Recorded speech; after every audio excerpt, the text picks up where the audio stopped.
Como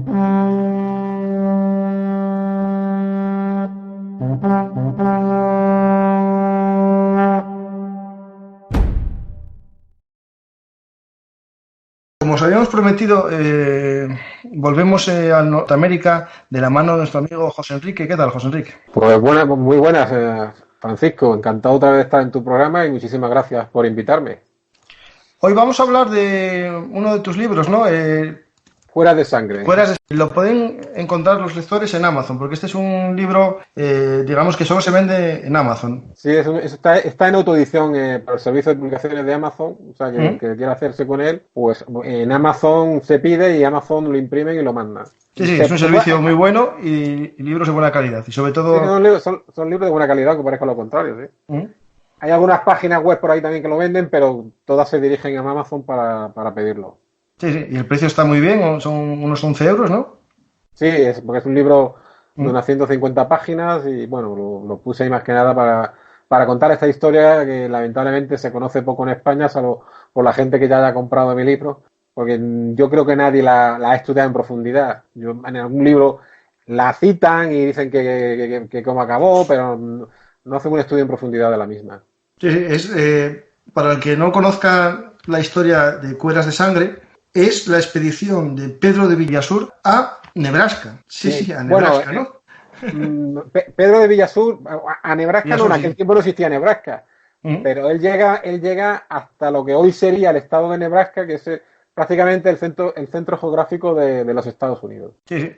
Yo, a los oyentes, para seguir este podcast en territorios de los actuales Estados Unidos, os voy a subir en la comunidad de iVoox un mapa de la expedición de Villasur y también una serie de imágenes para que un poco os vayáis haciendo la idea, ¿vale? Para encontrarlo es muy fácil. En el navegador hay una opción que pone comunidad en la app e incluso en la página web también podéis ver comunidad del podcast, ¿vale? Y ahí os voy a subir los contenidos, digamos, multimedia. ¿Y entonces de qué vamos a hablar? Pues bueno, como tú has comentado, vamos a hablar de esta expedición, vamos a hablar del lejano oeste, pero no del lejano oeste que vemos en las películas, con John Wayne en películas míticas como Centauro del Desierto o Río Bravo, sino que vamos a hablar del lejano oeste español. Y como ya hemos repetido en otras ocasiones, pues vamos a hablar de que fueron los españoles los primeros que recorrieron todos estos territorios, pues desiertos, montañas. Sí. Se lo pones en tu libro, ¿eh? Sí, lo cito en mi libro. Si quieres lo leo yo, ya se te interrumpo, pues, como siempre. Sí, bueno, me parece perfecto. Mucho antes de que los ingleses fundaran Jamestown, su primera urbe en América del Norte, los españoles se habían establecido en Florida y Nuevo México y dominaban grandes extensiones de terreno de los presentes Estados Unidos. Habían explorado Texas, Colorado, Arizona, California y habían llegado hasta Alaska. Antes de que Hollywood nos saturara con sus famosas películas del oeste y atribuyera la conquista del mismo a los famosos cowboys. Los españoles habían recorrido todos aquellos enclaves. Habían descubierto y nombrado ríos, desiertos, montañas, valles, fundado ciudades y conducido grandes manadas de ganado, precedente de los que harían siglos más tarde los afamados vaqueros. Y no solo en el aspecto geográfico fuimos los primeros, también en etnológico. Las grandes tribus indias, comanches, apaches, cuartalejos, faraoes, jicarillas, flechas, palomas, navajos, pueblos y un largo etcétera deben su nombre a los españoles. Fuimos los primeros que firmamos tratados que siempre respetamos con los indígenas, en difundir entre ellos nuestra cultura y en tratar de ganarlos para la fe católica, sin practicar una política de aniquilamiento. Y para realizar toda esta ingente labor, para defender estos inmensos espacios de millones de kilómetros cuadrados, España construyó una serie de fortines llamados presidios, y solo contó con unos pocos centenares de hombres, que formaron una de las unidades de caballería más olvidadas y que puede que la más sufrida que haya tenido nunca el ejército español, los legendarios dragones de Cuera, nombre genérico con el que eran conocidos los soldados de presidio o soldados presidiales, según la terminología de la época, por el abrigo largo, sin mangas, que vestían confeccionado con varias capas de cuero, que les protegían de las flechas de los indios. Estos soldados participaron en multitud de expediciones, lucharon muchas veces con los nativos, se aliaron otras tantas con ellos, y en innumerables ocasiones sacrificaron sus vidas y las de sus familias protegiendo la frontera del norte, de la que un día fue el vasto imperio español. Este libro, Dragones, Sangre de Cuera, trata sobre una de estas expediciones, la trágica expedición a Nebraska, de Pedro de Villasur, en el que un puñado de dragones de Cuera fieles a las órdenes recibidas, cayeron en el cumplimiento del deber. Ya no te voy a interrumpir casi más en todo el podcast. No sé, a mí me gusta que me interrumpa porque si no se me seca la boca de hablar, pero bueno. Sí, no, tranquilo que lo voy a hacer. Villasur fue el primero en llegar a estos territorios. ¿Por qué lo hizo? ¿Hay algunos precedentes? Bueno, debemos recordar en el programa anterior que hablamos de la rebelión de los indios pueblos en 1680, del libro La rebelión del odio. Y si nos damos cuenta, esta expedición que se va a tener lugar en 1720 es un dato curioso. Bueno, después de la de 1680 hubo otra más pequeña en 1696. Sí. Y solo han pasado pues 40 años de la gran rebelión y 24 años de la otra rebelión más pequeñita. Y ya los indios pueblos forman parte podríamos decir, están encuadrados como exploradores en el ejército español. Sí, eso que se les perdonó, ¿no? No, claro, nos da una idea, me gusta citar estas cosas porque nos da una idea de cómo era el trato de los indios y las relaciones entre los nativos, o una gran parte de los nativos y los españoles. Entonces, hay una serie, antes de la expedición de Villasur, hay una serie de expediciones que nos van a ayudar a entender por qué se produce la expedición de Villasur, ¿no? Hay una ya en junio de 1706. El gobernador que había en Nuevo México, que era Cuervo y Valdés, le llegan noticias de que hay unos indios pueblos, unos jefes pueblos que están cautivos de los apaches. Cuando hablemos de apache genérico, hay que, como tú has leído, no es aunque son todos una misma nación con un idioma, con el mismo idioma, dentro de los apaches hay una serie de tribus distintas. Están los apaches Paloma, los apaches Jicarilla, los apaches Faraones. Y con algunos sí españoles se tenían alianza, pero con otros estaban en guerra, ¿no? Eran hostiles a la presencia a la presencia europea, en este caso españoles. Entonces, la de 1706 es una expedición que van a intentar rescatar a unos indios pueblos que están cautivos de los apaches, pero a pesar de que están cautivos de los apaches, cuando llegan a los españoles, a donde están cautivos estos pueblos, los apaches no se muestran hostiles. Y además llaman la atención a los españoles de que los apaches portan armas de fuego. Y ellos dicen que se le han dado unos hombres blancos, y los españoles empiezan a deducir que pueden ser franceses que están bajando desde Canadá, donde los franceses sí tenían colonias.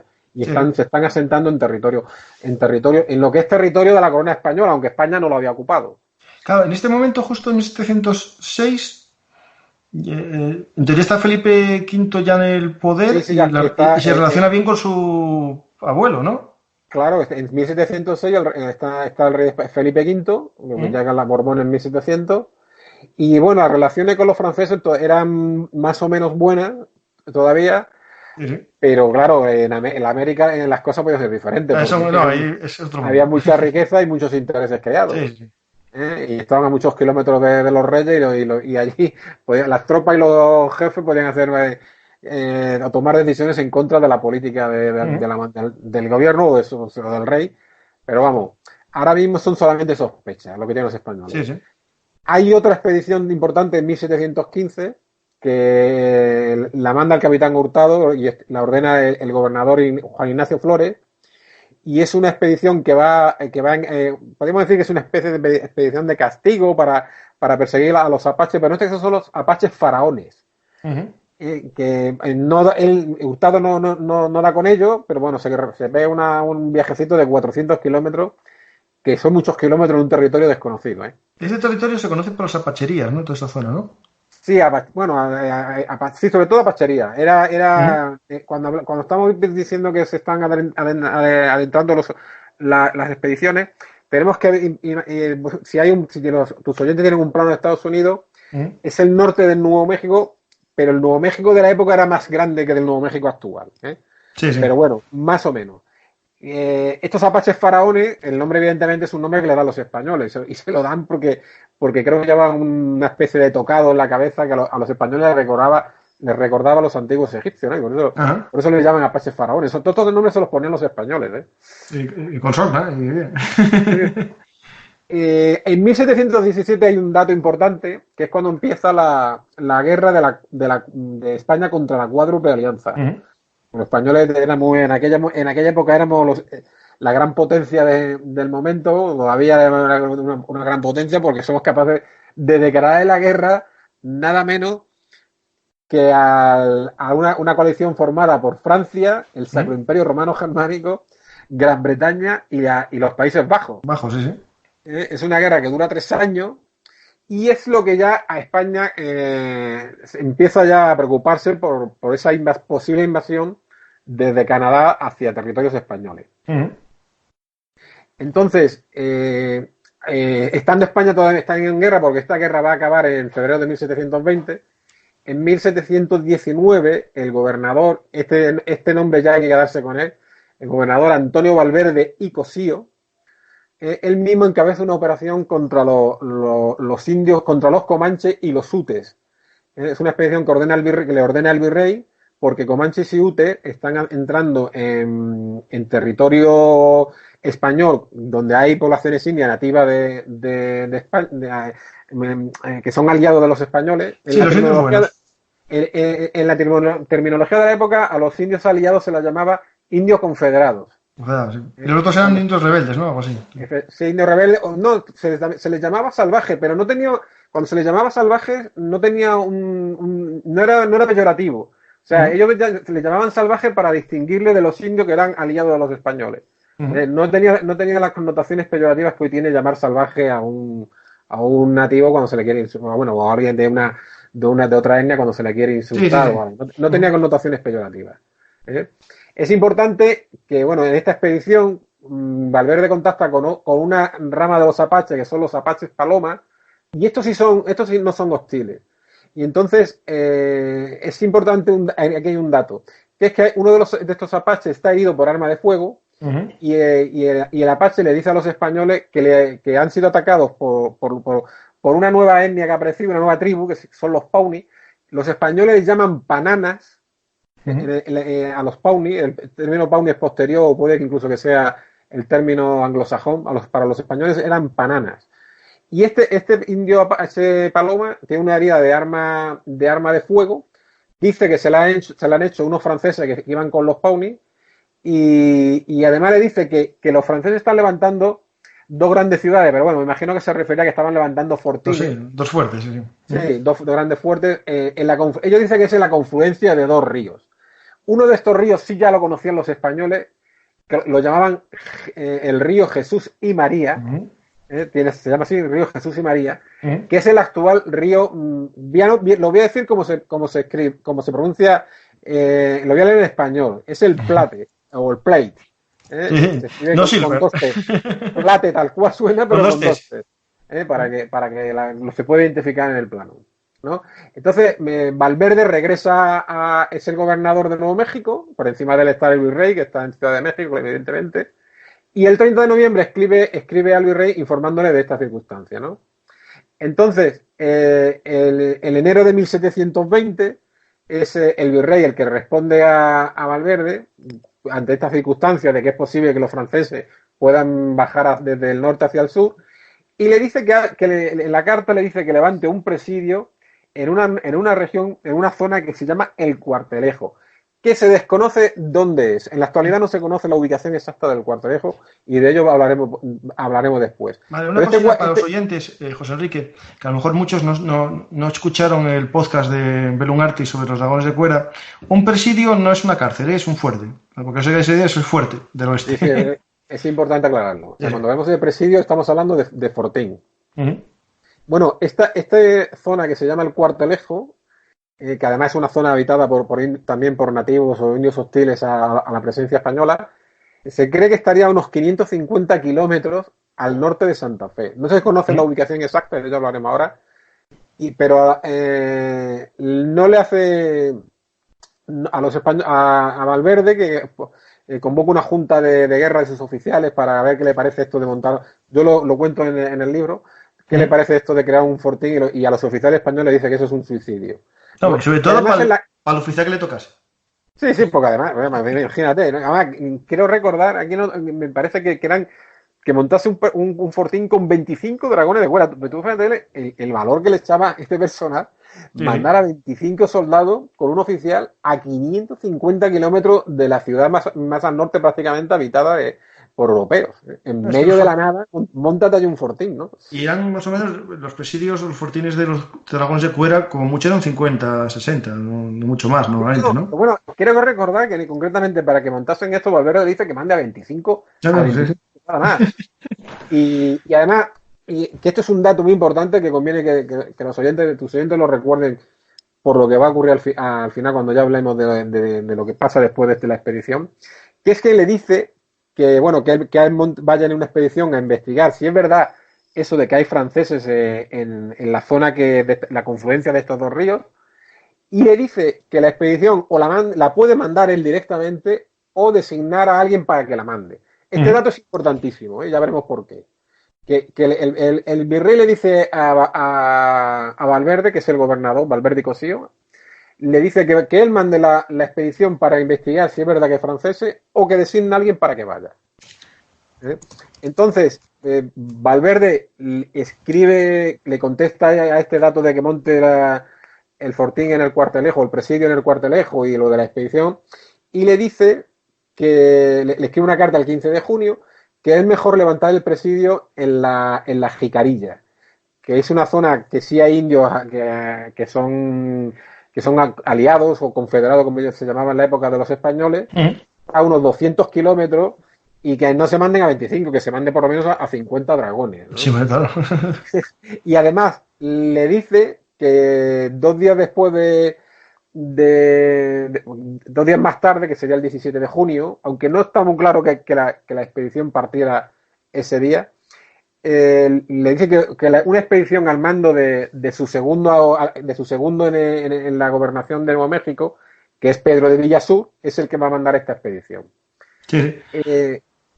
Una pregunta, José. Cuando hablas de los dragones de cuera, los 25, bueno, ¿qué tal? ¿Iban también aparte los indios exploradores con ellos? Sí, algunas veces. Que sí, ¿no? Algunas veces llevaban a unos pocos indios exploradores o a un mestizo o algo, pero vamos, en este caso la orden del rey es que fueran 25 dragones. Puede después ir alguno más. Además, ya veremos que ahora cuando parta la expedición de Villasur y hablemos de quién la componía, veremos que van indios pueblos y algunos apaches, y bueno, y algún personaje curioso, ¿no? del que citaremos a un momento. Entonces, bueno, como te decía, esta expedición parte... yo he encontrado la fuente porque cuando empiezan a hablar los documentos que he podido encontrar, en algunos casos dice que parte el 17 de junio de 1720 y hay otros que a lo mejor citan que salieron el 14, pero vamos, por ahí estaba la fecha. A mediados de junio más o menos sale la expedición. Y entonces la expedición la va a comandar Pedro de Villasur. ¿Quién es Pedro de Villasur? Vamos a hablar un poquito de él, pero la verdad muy poquito porque es que tampoco se conoce mucho. Claro, sí. ¿Cree que Pedro de Villasur es posible que perteneciera a la baja nobleza, que era de Valladolid, que como otros muchos españoles se marchó a América, pues de allí empezó a trabajar de funcionario, se alistó en el ejército, se hizo oficial del ejército?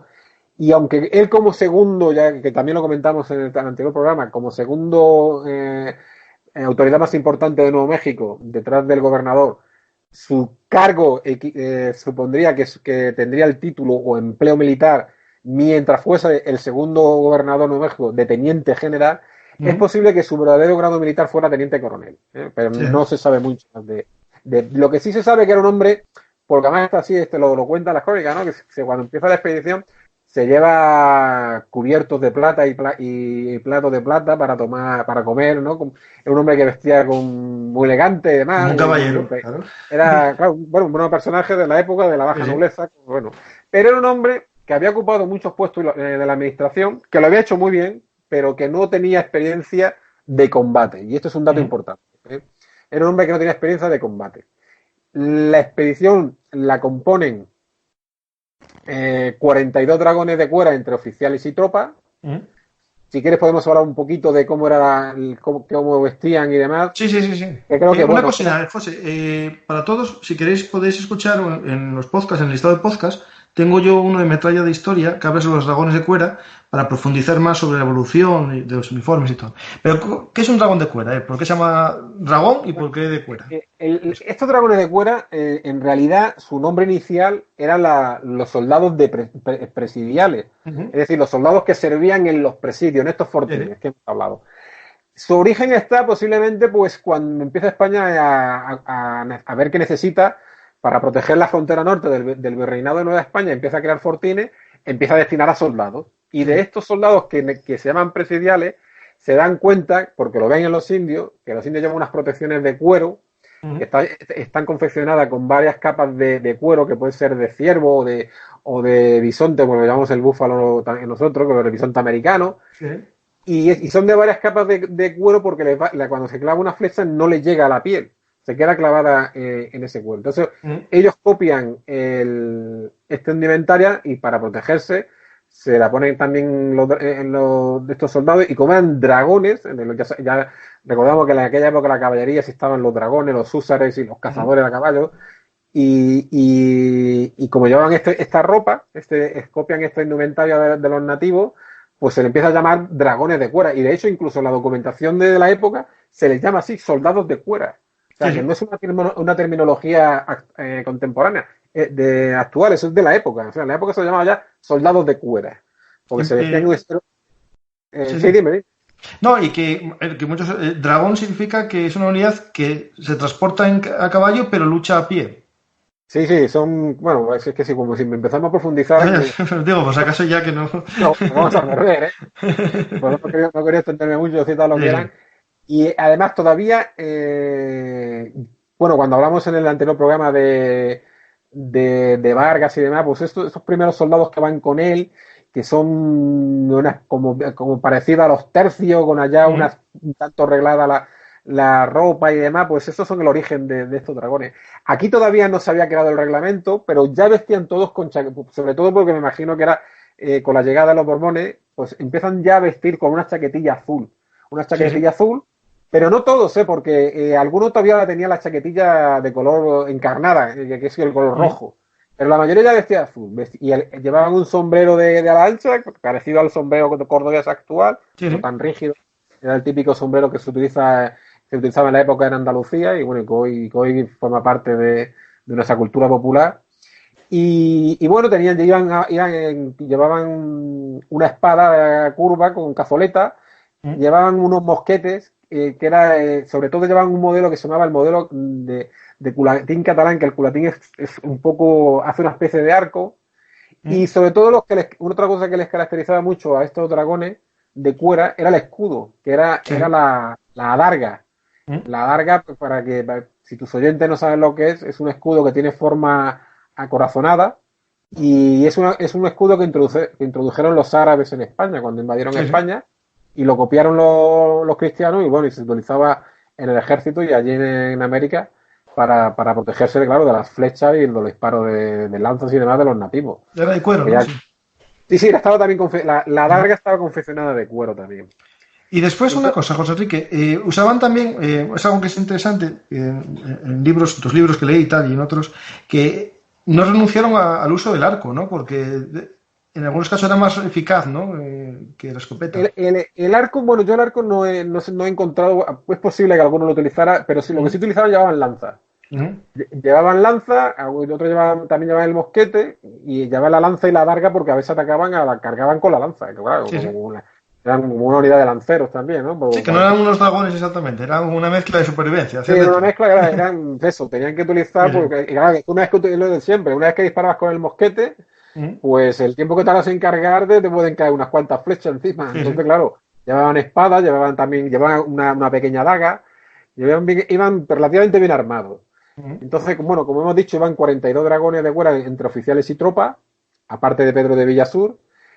Se alistaron 3 vecinos de la milicia, que también hablamos un poco de este dato, que es que cuando el ejército necesitaba, o España necesitaba tropas, o más tropas para una misión determinada, pues pedías a los vecinos, que hay gente que era de la milicia, que se alistaran para ese periodo solamente para esa misión, ese cometido, y luego pues volvían a volvían otra vez a la vida civil. Era la milicia. La milicia ahí en Nuevo México era para, digamos, la protección del territorio, ¿no? No estaba Bueno, pensado para... en Nuevo México no, En prácticamente todas en España. toda América, y quien mantuvo la América española durante 300 años fue la milicia. Sí, Que sí. España, prácticamente, las tropas que podía mandar España, estamos hablando de unos territorios inmensos para una población que España no es que no había bastantes habitantes para mandar allí o tropas para Ujú. cubrir todo eso. América, quien verdaderamente mantiene y defiende América y estos fuertes que se crean en la costa para defenderse del ataque de piratas o de alguna Sí, sí. posible invasión inglesa, son las milicias. Sí, Son las sí. milicias. También, bueno, también iban 60 indios, la mayoría eran nativos pueblos, que fíjate que lo que hemos comentado antes, que hacía 25 años estaban luchando contra España y ahora son soldados españoles, o bueno, podríamos Ujú. decir exploradores españoles, ¿no? Sí, sí. Son Iba, españoles, pues claro. iba también un personaje curioso, bueno, que se llamaba Jean Lachevêque, que era un francés. Este francés formó parte de una famosa, para los franceses, una famosa expedición, y la expedición de La Salle, que Ujú. recorrió o exploró parte del Missouri, Mississippi, Missouri, creo recordar. Es una expedición, no vamos a entrar mucho porque nos vamos a perder, pero es una expedición para escribir un libro, por todo lo que pasaron y cómo acabó. Pero vamos, no nos vamos a entretener más. No. Este era un chaval Para joven otro cuando podcast. lo capturan los españoles siendo Ujú. prácticamente un adolescente, un muchacho, lo mandan a España, preso. En España creo que está 2 o 3 años en la cárcel, y cuando sale de la cárcel es más español que el Quijote. Bueno, en las cárceles hacen mucha peña.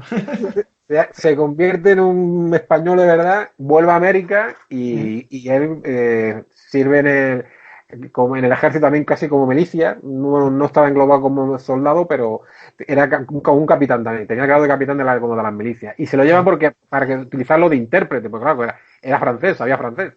Ujú. El jefe de los exploradores nativos se llamaba José Naranjo, y como dato curioso para que tus oyentes vean cómo era el ejército español en el momento y la diferencia con otros ejércitos de otros Ujú. países, este José Naranjo, capitán del ejército, era hijo una persona de color, y de una nativa, de una india americana. Es lo que Ujú. los españoles llamaban zambo, aunque siempre se le cita como mestizo, pero los españoles, el cruce entre negro e indio o Estamos. indio y negro se le llamaba zambo. Y Sí, sí. este hombre Yo debía ser. una cocina que recomiendo, lo podéis buscar, yo no, en el Museo del Virreinato de México, cerca de la capital, en una antigua, no misión, sino la sede principal de los jesuitas en México, hay un cuadro que viene todas las combinaciones de sangre, ¿no? De etnias. Y vienen nombres muy... Uno que da un paso para atrás, un paso para adelante. Sí, sí, Son graciosos para ahora, pero bueno, es para que veáis que por un lado es una muestra del mestizaje y por otro también un poco a lo mejor bueno, de cierto de castas, ¿no? Una casta, pero la realidad es que había mestizaje sí, de sí, todas las que no direcciones había, posibles. y que no había lo que hemos comentado muchas veces, que no había esa discriminación y esa. Decían, no, es que los puestos de la administración española lo ocupaban siempre los ¿Mm? peninsulares. Eso es falso completamente. Además, es que eso tampoco lo quería la corona, porque la No, corona sabía que si los puestos de la administración, de altos oficiales o de la iglesia, los altos cargos de la iglesia y demás, o del virreinato, lo ocupaban de personal de la península, ¿Mm? eso podría equivaler a que se crearan camarillas y corrupción que no quería la corona. Y muchas veces lo que hacía era traerse poner allí a gente del lugar, incluso traerlos también a España, porque tampoco quería que fueran Sí, sí. solamente americanos. Y tenemos aquí una persona que es hijo de negro y de India, pues posiblemente ¿Mm? sería casi, tenía rasgos casi pues, de mulato y demás. Sí, sí, sí. Es capitán del ejército, Sí, sí. capitán de los exploradores del ejército. Y también iba un religioso, que es el padre Juan Mínguez. ¿Mm? Y es importante comentar que entre estos nativos indios iba un muchacho que se llamaba Sistaca, y que lo habían bautizado, y tenía el nombre de Francisco Sistaca, ¿Mm? que era criado de uno de los capitanes españoles. y lo había criado desde niño. Casi se podía decir que era casi, lo había criado como un hijo. Y Sí. si lo llevan, porque claro, este tal Sistaka era Pawnee. Ah, Pauli, ¿no? Sí, era Pawnee y lo habían capturado unos navajos siendo un niño, habían matado a toda su familia y habían atacado su aldea, que las guerras entre nativos en América estaban a la orden del día antes de la llegada de los españoles, Sí. que aquello no era la Arcadia feliz que han tratado de describir. Y bueno, lo llevaron a Nuevo México para venderlo allí como esclavo y los españoles pues les compraban a los navajos, a los indios que venían, estos niños indios para liberarlos y que no estuviese esclavizado y bautizarlo, hacerlos cristianos y educarlo como Ujú. que lo buscaban los españoles, ganar almas para la iglesia, ¿no? Sí, sí. Una Bueno, pregunta pues, dime. José, ¿España había tenido contacto directo con los Pawnees o era solamente, por ejemplo, a través de los, por ejemplo, apaches o navajos que habían secuestrado a algún Pawnee? Es decir, España no había tomado contacto todavía con los Pawnee, o bananas, como lo vale, llamaban. vale. Los españoles sabían de la existencia de los Pawnee por lo que le habían comentado en estas expediciones anteriores, y bueno, porque le trajeron a algunos como este tal Sistaka, y sabían que existían esta etnia, pero no habían tomado un contacto como, por ejemplo, con los pueblos o con los apaches y demás. O sea, sabían que era una tribu muy, muy guerrera, muy aguerrida, que se pintaban la cara y todo el cuerpo para atacar y que eran de difícil trato, pero no habían tratado Sí, sí. directamente con ellos. Lo que me estoy fijando es eso, sí, que se vestían todo, o sea, no es como los demás indios que a lo mejor se pintaban la cara, ¿no? Estos se pintaban todo el cuerpo y combatían Sí, casi sí, ya desnudos, ¿no? cuando hablemos de la, ¿Mm? de la representación del final de la expedición, de las pieles esta famosa, que luego lo comentamos, Vale. hablaremos de ello y cómo iban vestidos. Y ¿Mm? bueno, pues salen el 17 de junio, ya hemos dicho que podría ser a lo mejor 15 o 14, a mediados de junio. Salen de Santa Fe, hacia el norte para... Y Sí, para, para adelante, ¿no? bueno, sí, en mi libro pongo ahí, hago una adaptación del poema de Tennyson, del poeta británico Tennyson, que dedicó a la carga de la brigada ligera en la batalla de Balaclava, ¿Mm? en la guerra de Crimea. Y bueno, si lo quieres leer, por Sí, lo voy curiosidad. a leer, sí, sí. Adelante, dragones de cuera. ¿Algún hombre desfallecido? No, aunque los soldados supieran que era un desatino. No estaban allí para replicar, no estaban allí para razonar, no estaban sino para vencer o morir. En el Valle de la Muerte cabalgaron los 50. Sí, bueno, es que me pareció simpático Sí, ponerlo. sí, sí, sí. Yo Ya, cuando te lo eso leí nada, dije yo, esto es balaclava. Tennyson dice que cabalgaron los 600, bueno, pues era Mm, que eran 600 lo de la brigada ligera. Entonces, bueno, es importante, cuando yo salí de Santa Fe, importante hablar del itinerario que sigue Villazú. No se conoce al 100% cuál fue el itinerario, porque no se sabe, como hemos dicho antes, dónde estaba el cuartelejo. La expedición parte hacia el norte y dependiendo de dónde estaba el cuartelejo, habría seguido una ruta u otra. mm, Se cree que hay dos posibilidades. Si el cuartelejo estaba cerca del actual estado Colorado, es decir, al oeste de Nuevo México, mm, la expedición habría seguido prácticamente una ruta en dirección norte, habría cruzado el río Arkansas, que ya era mm, mucho río, y en aquella época más, habría seguido todavía más al norte y habría llegado a las fuentes del río, este que hemos comentado antes, el el plate, María, el que es plate. el Plate o Plate, ¿no? Mm, Se escribe Plate.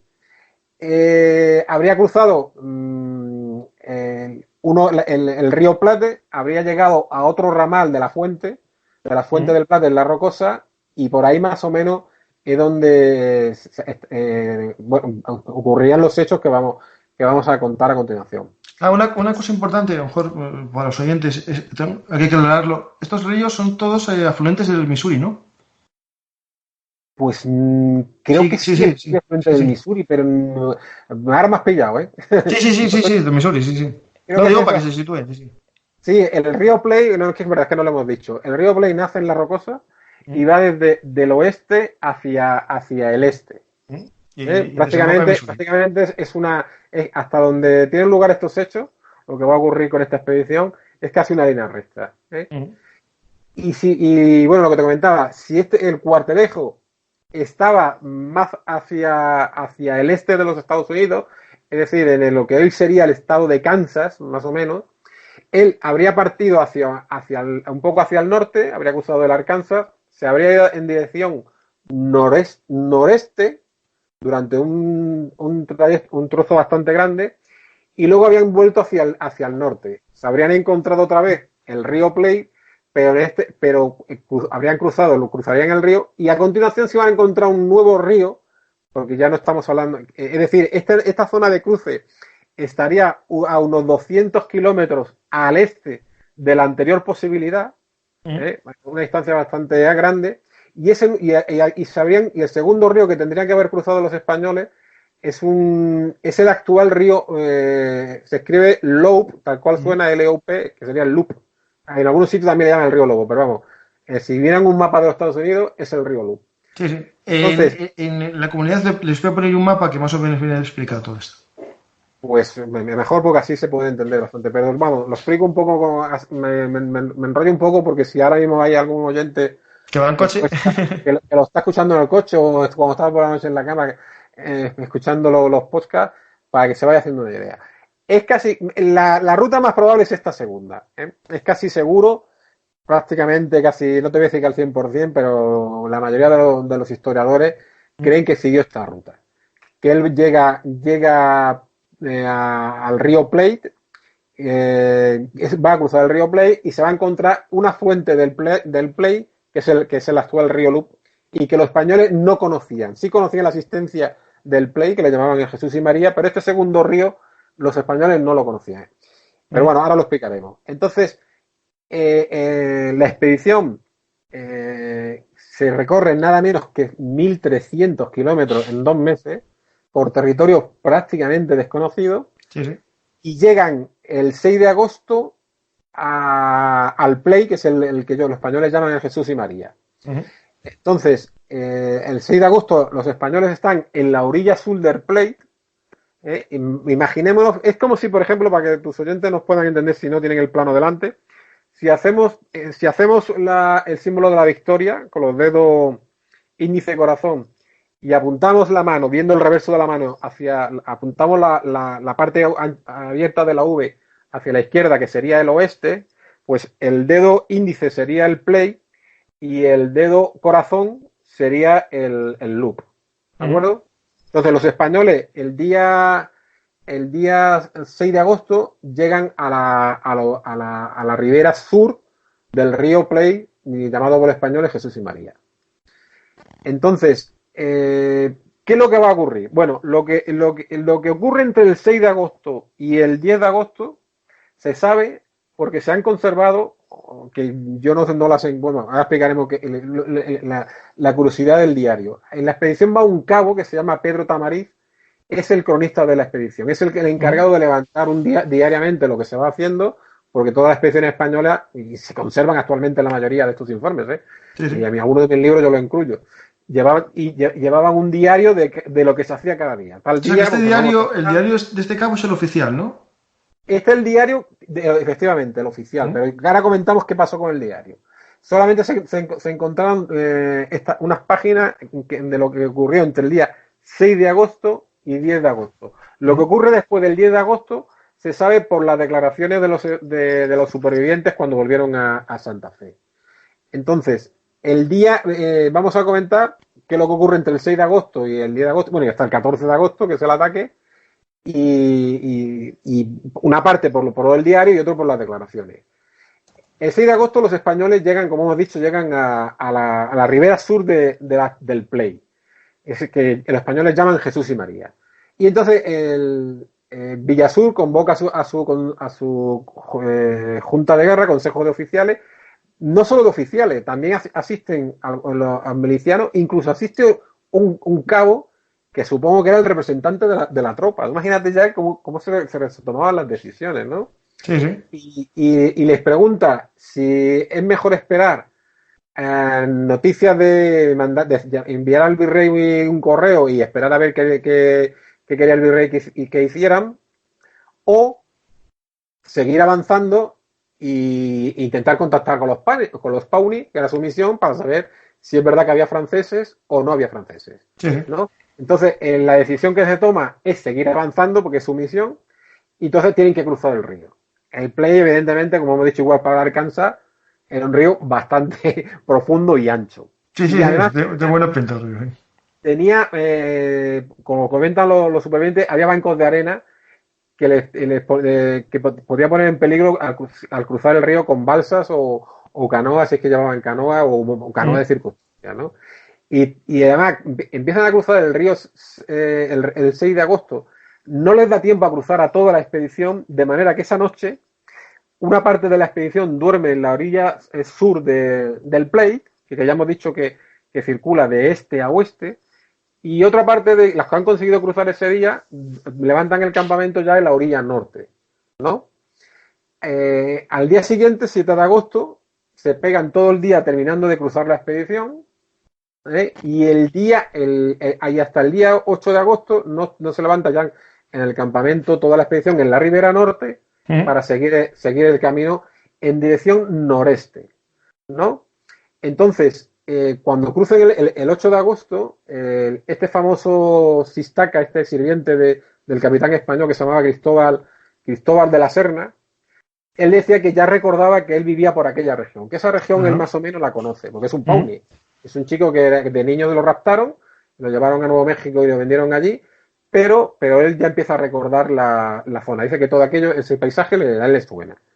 Y entonces el Villasur manda por delante al capitán este de exploradores, José Naranjo, que hemos dicho que era hijo de Negro India, con exploradores, creo que iban, si no me falla la memoria, iban 4 cabos, soldados y una serie de nativos, ¿no? Y junto con Sistaca los manda para comprobar si encuentran Pawnee y decirle que los españoles llevan para Sistaca para que sabe hablar Pawnee, el idioma de los Pawnee, y decirle que sus intenciones son pacíficas, que no van con intenciones hostiles a los españoles. Y además, Villasur le dice al capitán Naranjo que se aleje a una distancia máxima que le permita regresar ese mismo día. Es decir, que no pasara fuera del campamento. Sí, que no pasara la noche fuera. La noche, ¿no? Parte Naranjo, el capitán Naranjo, con este grupo de exploradores, de soldados y nativos, y Villasur sigue detrás de él, ¿no? Entonces, cuando siguen marchando los Villasur, se encuentran, llegan a un riachuelo, y allí se encuentran a uno de los nativos que se había ido con el capitán Naranjo, y le dice a Villasur que siga camino un poco hacia el noreste, que se va a encontrar otro gran río, que es el que hemos dicho antes, que es posiblemente sea el Loop, si es esta zona por donde cruzaron los españoles, que es la más probable. Este río los españoles no lo conocían, y entonces lo van a bautizar y le van a llamar el río San Lorenzo, porque el día 10 de agosto es el día de San Lorenzo. Como he dicho, ese es el actual. Él llega a la ribera, llega a la expedición el Villasur con los hombres, todavía no ha contactado con Naranjo, llega hasta la ribera sur del posiblemente era el Lu, como estamos diciendo, ahora el río, lo bautizan Río San Lorenzo, y por la ribera sur va caminando la expedición durante una serie de kilómetros hasta que detiene para montar el campamento y esperar a ver si se reúne toda la expedición. Y mientras están allí, a unos 26 kilómetros del primer cruce del Jesús y María, pues ya hemos dicho que está recorriendo la ribera sur del Loop, llegan otros 2 exploradores de los que habían salido con el capitán Naranjo y le dicen a Villasur, le transmiten el mensaje de Naranjo, que no se preocupe, que va a pasar la noche fuera porque se ha encontrado a una partida de Pawnees y la está vigilando. No ha contactado con ellos, pero los está vigilando. Entonces, el 9 de agosto, mientras se está levantando el campamento, aparecen otra serie no sé si eran 1, 2 o 3 exploradores también de los que iban con Naranjo, y le dicen que han visto a más Pawnee y que sigan la ruta que les va a marcar estos exploradores, y es cuando ya Villasur da la orden de cruzar el loop. El loop, si es que esta zona, como repetimos, donde ocurrieron los hechos, pasan a la orilla norte del José, loop. una cosina para ver si me centro yo espacialmente, geográficamente. Encontré, ahora estoy buscando por ahí en Google Earth un poco, está el río, el Plate, al norte está el río Loup, que según es un afluente del Loup del Plate Sur, en la ciudad de Columbus, ¿no? Estamos cerca de Columbus, un pueblo... No recuerdo. Sí, pero está por ahí. Es en el centro de Nebraska, de la actual Nebraska. Por eso te he dicho que siguieran tus oyentes que se imaginaran la V de los dedos mirando el reverso de la mano. Sí, justo, sí. El dedo índice sería el play y el dedo corazón, uniéndose al dedo índice, sería el loop. Es una fuente del play. Sí, se une en la ciudad de Columbus. Sí, yo no recuerdo si es Columbus, pero vamos, es el centro de Nebraska, más o menos. Entonces, ese 9 de agosto es cuando ahora cruzan también el loop. Y la expedición se va a situar ahora en la ribera norte del loop. Y empieza a mover hacia el este. Van siguiendo la ribera del loop. Claro, como es un afluente del Play, van a llegar a la confluencia de los dos ríos, pero en la parte norte. ¿De acuerdo? Y ahí es donde se detiene la expedición. Y debió ser en ese momento cuando vuelve ya Naranjo, porque el regreso de Naranjo no he encontrado cuándo se produce. Pero debió de volver ya en ese momento el capitán Naranjo, porque ya también está Sistaca, el indio que había partido con ¿cómo se llama? Con Naranjo. Con Naranjo. Había partido para que fuera de intérprete y en algún momento debió ya volver porque Sistaca ya está ahí.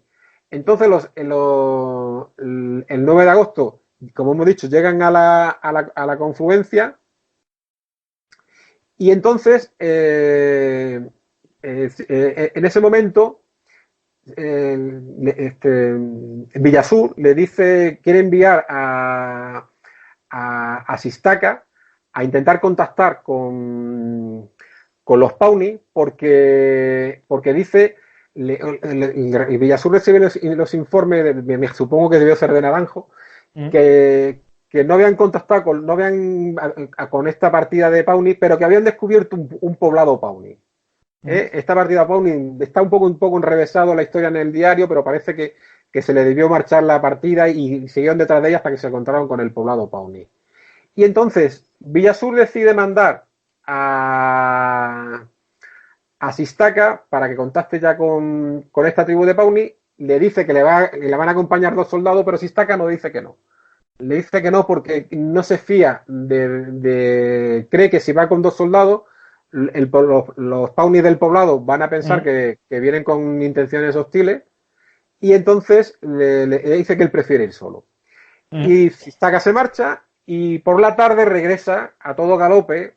Creo que incluso me parece que aparece la hora en el diario, no sé si era a las 6 de la tarde, a todo galope diciendo que ha llegado claro, los españoles recordemos que están en la orilla norte, acampados cerca de donde está la confluencia, y Sistaca se ha movido por la orilla norte del Play hasta buscar el poblado, y desde la orilla norte le ha hecho dice él, cuando regresa al campamento español a todo galope, dice que él ha llegado ha visto el poblado, les ha hecho una seña desde la orilla norte, pero que unos cuantos Pawnee del poblado se han metido en el río con hachas y con lanzas, y que a él le ha dado miedo y vuelve corriendo diciendo que no se tenía, que no se fiaba de las intenciones de aquello, aunque era de su etnia, de su tribu, que no se fiaba de ellos. Que no se acuerda de los primos.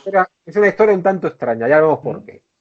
Entonces, los españoles, el 10 de agosto, Villasur decide avanzar hasta situarse a la altura del poblado, pero en la orilla norte. Recordemos que el poblado está en la orilla sur ahora del Play, y desde allí, cuando llega allí y se sitúan en esa zona, algunos nativos Pawnee, claro, imagínate, se encuentran allí a un montón de gente, ocurre que los indios no hacen gestos de amenazantes, al contrario, parece que se muestran un tanto amistosos y demás, y llega a Villasur, ya es por la tarde, pero los indios le dicen que prefieren hablar con él al día siguiente, pero todo esto desde lejos, desde la distancia. Sí, sí. Y Shistaka, curiosamente, que el día anterior había venido a todo galope huyendo, le dice a Villasu que él va a cruzar el río a nado y se va a adentrar en la aldea. Una cosa muy extraña que el mismo cabo Felipe Tamariz, cuando tiene que declarar al final en Nuevo México, le llama la atención y dice, bueno, ¿cómo es posible que el día anterior vengas huyendo y ahora dice que te vas a cruzar el río y te vas a meter en el poblado tú solo? Sí, un poco sí. Bueno, porque había más gente cerca, mejor. Es una cosa muy rara. Uh-huh. Entonces, ¿qué va a ocurrir mientras los españoles están a la altura del poblado de la ribera norte y el poblado está en la ribera sur del Play? Estamos pegándonos un poquito hacia el este de los Estados Unidos. Pero vamos, cerca de la confluencia a unos pocos decenas de kilómetros de la confluencia del Loop y del Play, ¿no? Pues mientras están allí los Shistaka no vuelve cuando tiene que volver. Al contrario, aparecen en el campamento español, cruzan unos Pawnee que intentan comunicarse con los españoles, vienen con un papel, con algo escrito, que los españoles no saben lo que está escrito. Parece porque no era papel, sino que era una tela donde veían palabras escritas que los españoles no entienden. Uh-huh. El Alchevec intenta hablar con ellos en francés y le da le dice Villasu que le escribe una nota en francés por si hay franceses en el poblado. Sí. Pero los indios estos se llevan la nota y no se vuelve a saber nada más de ellos. Villasu les regala tabaco y le regala algunas cosas, algunos, bueno, típicos, ¿no? Pues le regala un cuchillo, algunas cosas que llevaban los españoles. Pero Shistaka no regresa. Al día siguiente aparece en la otra orilla, le dicen que por qué no ha regresado. Están hablando de la orilla, una orilla a otra. Sí. Le dice que no le dejan regresar, pero que no ha visto allí franceses. Bueno, los Pawnee lo que le dicen a los españoles no es que no han visto franceses, es que no han visto a españoles. Sí, eso me has comentado, sí. A ellos españoles, como hemos dicho antes, era sinónimo de hombre blanco, ¿no? Y le dicen que no han visto a hombre blanco. Shistaka no regresa, desde la otra orilla le dice que no le dejan de regresar. Y los españoles ya empiezan a sospechar, o por lo menos los oficiales españoles empiezan a sospechar. Y dicen, vámonos a reacampar, pero vamos a retirarnos de aquí, porque le dan consejo a Villasu que aquello no pinta nada bien. Además, uno de los apaches que va con los exploradores desaparece en el río, se fue a bañar al río y desaparece y no se vuelve a saber nada de él. Luego ya a los españoles ya empiezan a sospechar y entonces deciden retirarse. Y por la orilla norte se van alejando. No se sabe exactamente muy bien, claro, están a unas decenas de kilómetros, moviéndose por bosque, terreno desconocido, no se sabe más o menos cuándo llegan a la zona donde habían cruzado el loop, pero claro, como están por la ribera norte, se van a encontrar otra vez con la confluencia de los dos ríos y van a seguir por la ribera norte del loop. Sí. El 13 de agosto, eso sí se sabe, a las 4 de la tarde, cruzan otra vez el loop por el mismo sitio que lo habían hecho días anteriores y cuando nada más cruzan el loop unos poquitos centenares de metros, deciden acampar que es el territorio que está entre los dos ríos. Una cosina que quiero matizar, que estuve buscando sobre los dos ríos, son muy anchos, pero al parecer tienen poco profundidad, O sea, no son... El Play puede que tuviera así más profundidad y ahora te explicaré por qué, por el dibujo de las pieles. Te voy a contar porque parece que debía tener algo de profundidad. Es que yo lo encontré por ahí que hay un refrán que dice cómo es el plate, 1 milla de ancho y unas pulgadas de profundidad, algo así dice. Sí, porque bueno, lo que te he dicho antes, tenía zona de... Bueno, sí, pozas, sí, claro, sí. Tenía pozas y demás. Bueno, quizá el play no, pero a lo mejor miento, a lo mejor es que quizá el look que tuviese un poco de profundidad. Y te voy a contar... y luego entenderás por qué, cuando lleguemos, para no adelantar acontecimientos. Pues bueno, esto es lo que va a ocurrir. Los españoles ya han regresado, se han retirado de los indios durante 2 o 3 días hasta que el 13 de agosto vuelven a cruzar el loop por la zona donde lo habían cruzado, es decir, vuelven a la ribera sur del loop y en medio de la V, esa que hemos hablado antes que formarían nuestros dos dedos, es donde acampan el 13 de agosto. Entonces, vamos aquí un pequeño inciso para contar qué es esto del diario del cabo Pedro Tamariz. Bueno, como hemos comentado, este es el cabo que debía llevar el diario de la expedición y cuando se produce el ataque del que hablaremos ahora, este diario lo perdió el cabo. Claro, evidentemente nunca se vuelve a saber nada de este diario. Hasta 1921, en el que un historiador francés, que creo que se llamaba Villiers, lo encuentra en unos archivos de Francia. Pero lo que encuentran son unas hojas nada más, que son las hojas que nos cuentan qué ocurre entre el 6 de agosto y el 10 de agosto. O sea, durante 200 años estaba perdido hasta que estas hojas aparecen, las encuentra este investigador, este historiador francés en 1920 o 21 y las publica en 1921. Sí, sí. Las publica, traduce el español del siglo X, de principios del XVIII y las publica en francés contemporáneo. Yo he trabajado con la traducción esta de Villiers al francés. O sea, yo incluyo en mi libro el diario en español, pero es una traducción del francés, no es el original. Yo no sé si, desde claro, esto estoy hablando de 1920, yo no sé si dormirán todavía estas páginas en algún archivo francés o se han perdido o van en páginas sueltas. No, lo interesante es una cosa curiosa que un diario que se pierde en medio de en lo que hoy sería Nebraska, en el centro de los Estados Unidos, 200 años después aparecen en un archivo francés. Hombre, lo interesante, viendo la anécdota del papel con cosas escritas, lo más seguro que los Pawnees sabían el valor de la escritura, vieron unas hojas en un muerto, las cogieron y se las entregaron a sus amigos franceses, puede ser. Es posible, sí, bueno, eso claro, que alguien debió llevarla o algún destacamento militar francés o meterse en el bolsillo y enseñar a algún soldado meses después y decirle, mira, esto es lo que tengo aquí y esto vieron que eran un informe español y lo mandaron a Francia. O sea, Sí. ¿qué ocurrió? Pero vamos, todos son conjeturas, no se sabe qué pasó. El caso es que desaparece el diario el 14 de agosto en medio de los Estados Unidos, en el centro, y 200 años después aparecen unas hojas de ese diario en un archivo francés. Y bueno, los españoles acampan, es una zona con unas hierbas muy altas, los supervivientes dicen que habían hierbas, me imagino que eran juncos y hierbas que se cerca de los ríos, más altas que un hombre. Casi con toda seguridad lo que hicieron los españoles fue despejar una zona, no toda, sino que se quedaron en medio de la hierba, la zona que habían despejado, y allí levantan el campamento.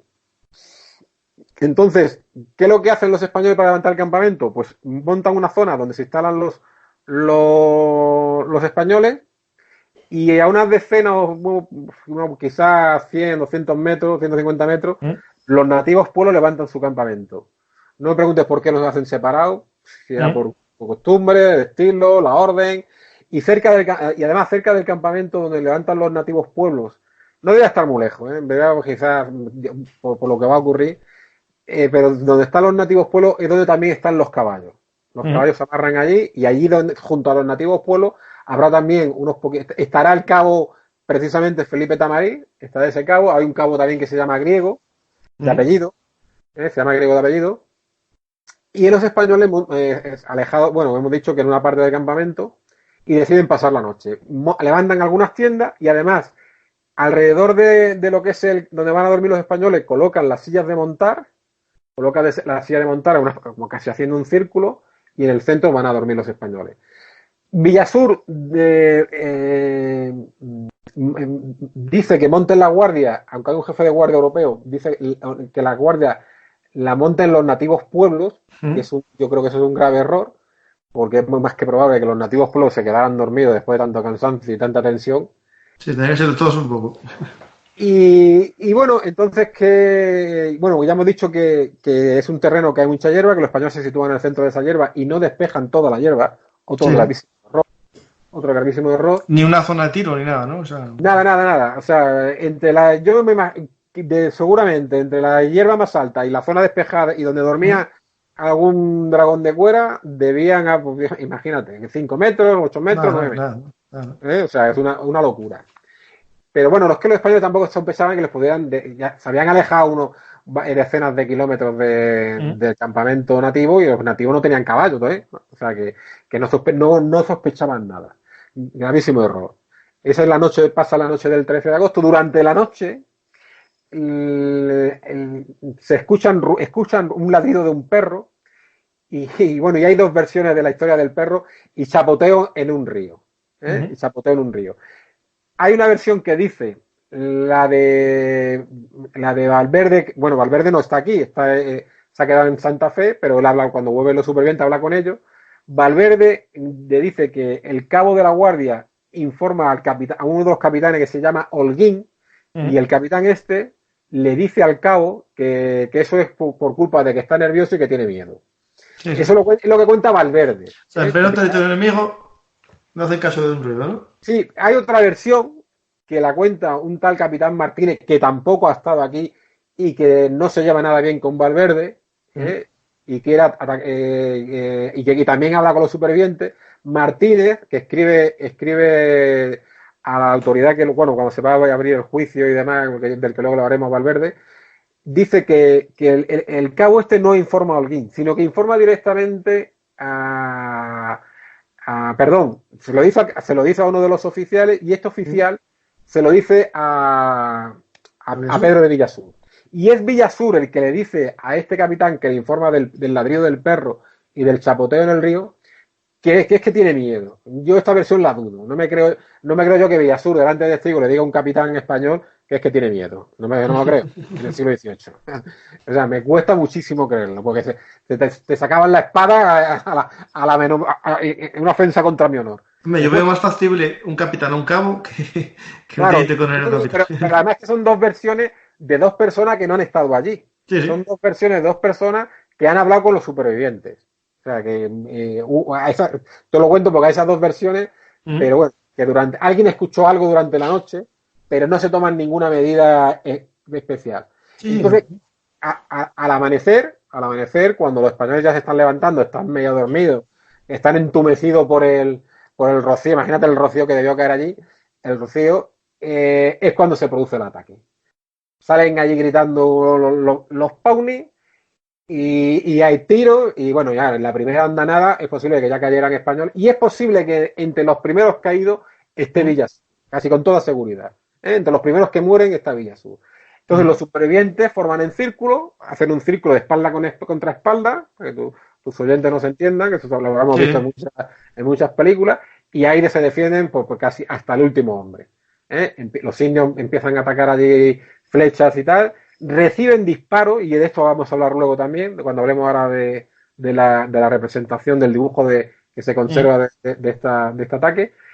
Los indios, la lucha es cuerpo a cuerpo, flechazos, imagínate lo que puede hacer aquello, y en pocos minutos, no se sabe lo que duró, pues prácticamente caen de 35 europeos y 11 nativos. Sí. Se salvan, creo recordar, de los europeos, creo que eran 14, si no me falla la memoria, entre ellos un capitán, el capitán Rael de Aguilar, un teniente, que creo que se llamaba Montes de Gil, está el cabo también, y soldados, y luego el resto de nativos. Los soldados que se salvan, porque los dos oficiales salen del círculo, creo, hasta la zona donde estaban los indios, son los soldados que están vigilando los caballos. Claro, salvo el cabo griego, este de apellido griego, ve venir algunos dragones de cuera de la zona del círculo, huyendo ya de la matanza, ¿no?, y de la lucha, y se lanza a caballo para defender a estos que vienen huyendo de los nativos. Él protege, junto con otro dragón, creo que también va con él a ayudar, o dos dragones van con él a ayudar, se enfrenta a los indios que van persiguiendo a estos españoles, que consigue salvarlos, pero el cabo griego cae, muere defendiendo a estos compañeros junto con uno de los dragones.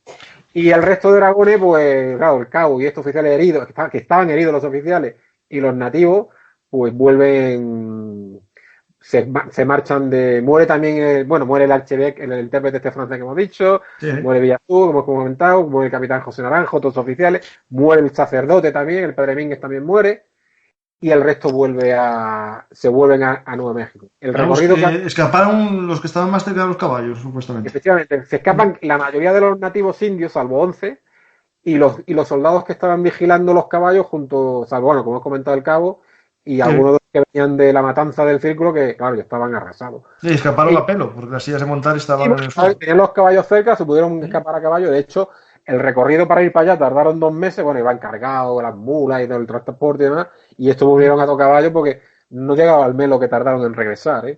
Sí. Y además los indios no los persiguen, y es de suponer que no los persiguen porque los indios se detuvieron en robar todo lo que llevaban los españoles, y me imagino, pues no sé, y también tuvieron tener importantes bajas, ¿no? Los indios también, pues claro, los indios atacaban, ahora lo comentaremos, iban desnudos, ¿eh?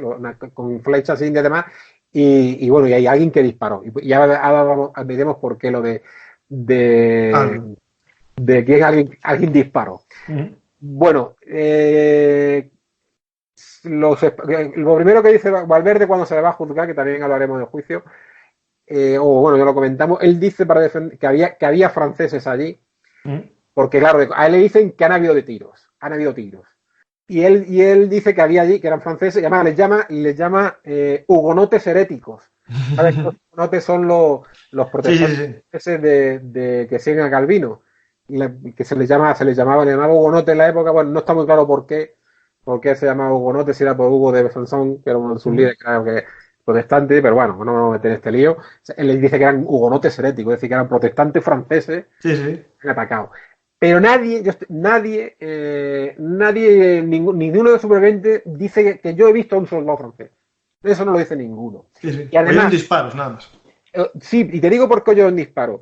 Porque la hierba, como hemos comentado, los españoles cometieron el error de no abrir un campo más grande, de despejar la hierba. Entonces, casi con toda seguridad, los indios salían de en medio de la hierba y a los 5 o 10 metros como mucho ya tenían a un español allí que descargaría su mosquete. Pero a continuación, los que pudieron sobrevivir y ponerse las cueras, porque se pusieron las cueras, los supervivientes después del primer ataque, se ponen las cueras, cogen la adarga y allí están a defenderse. Claro, dispararían el primer mosquete, pero luego cargarlo lo poco que pudieron.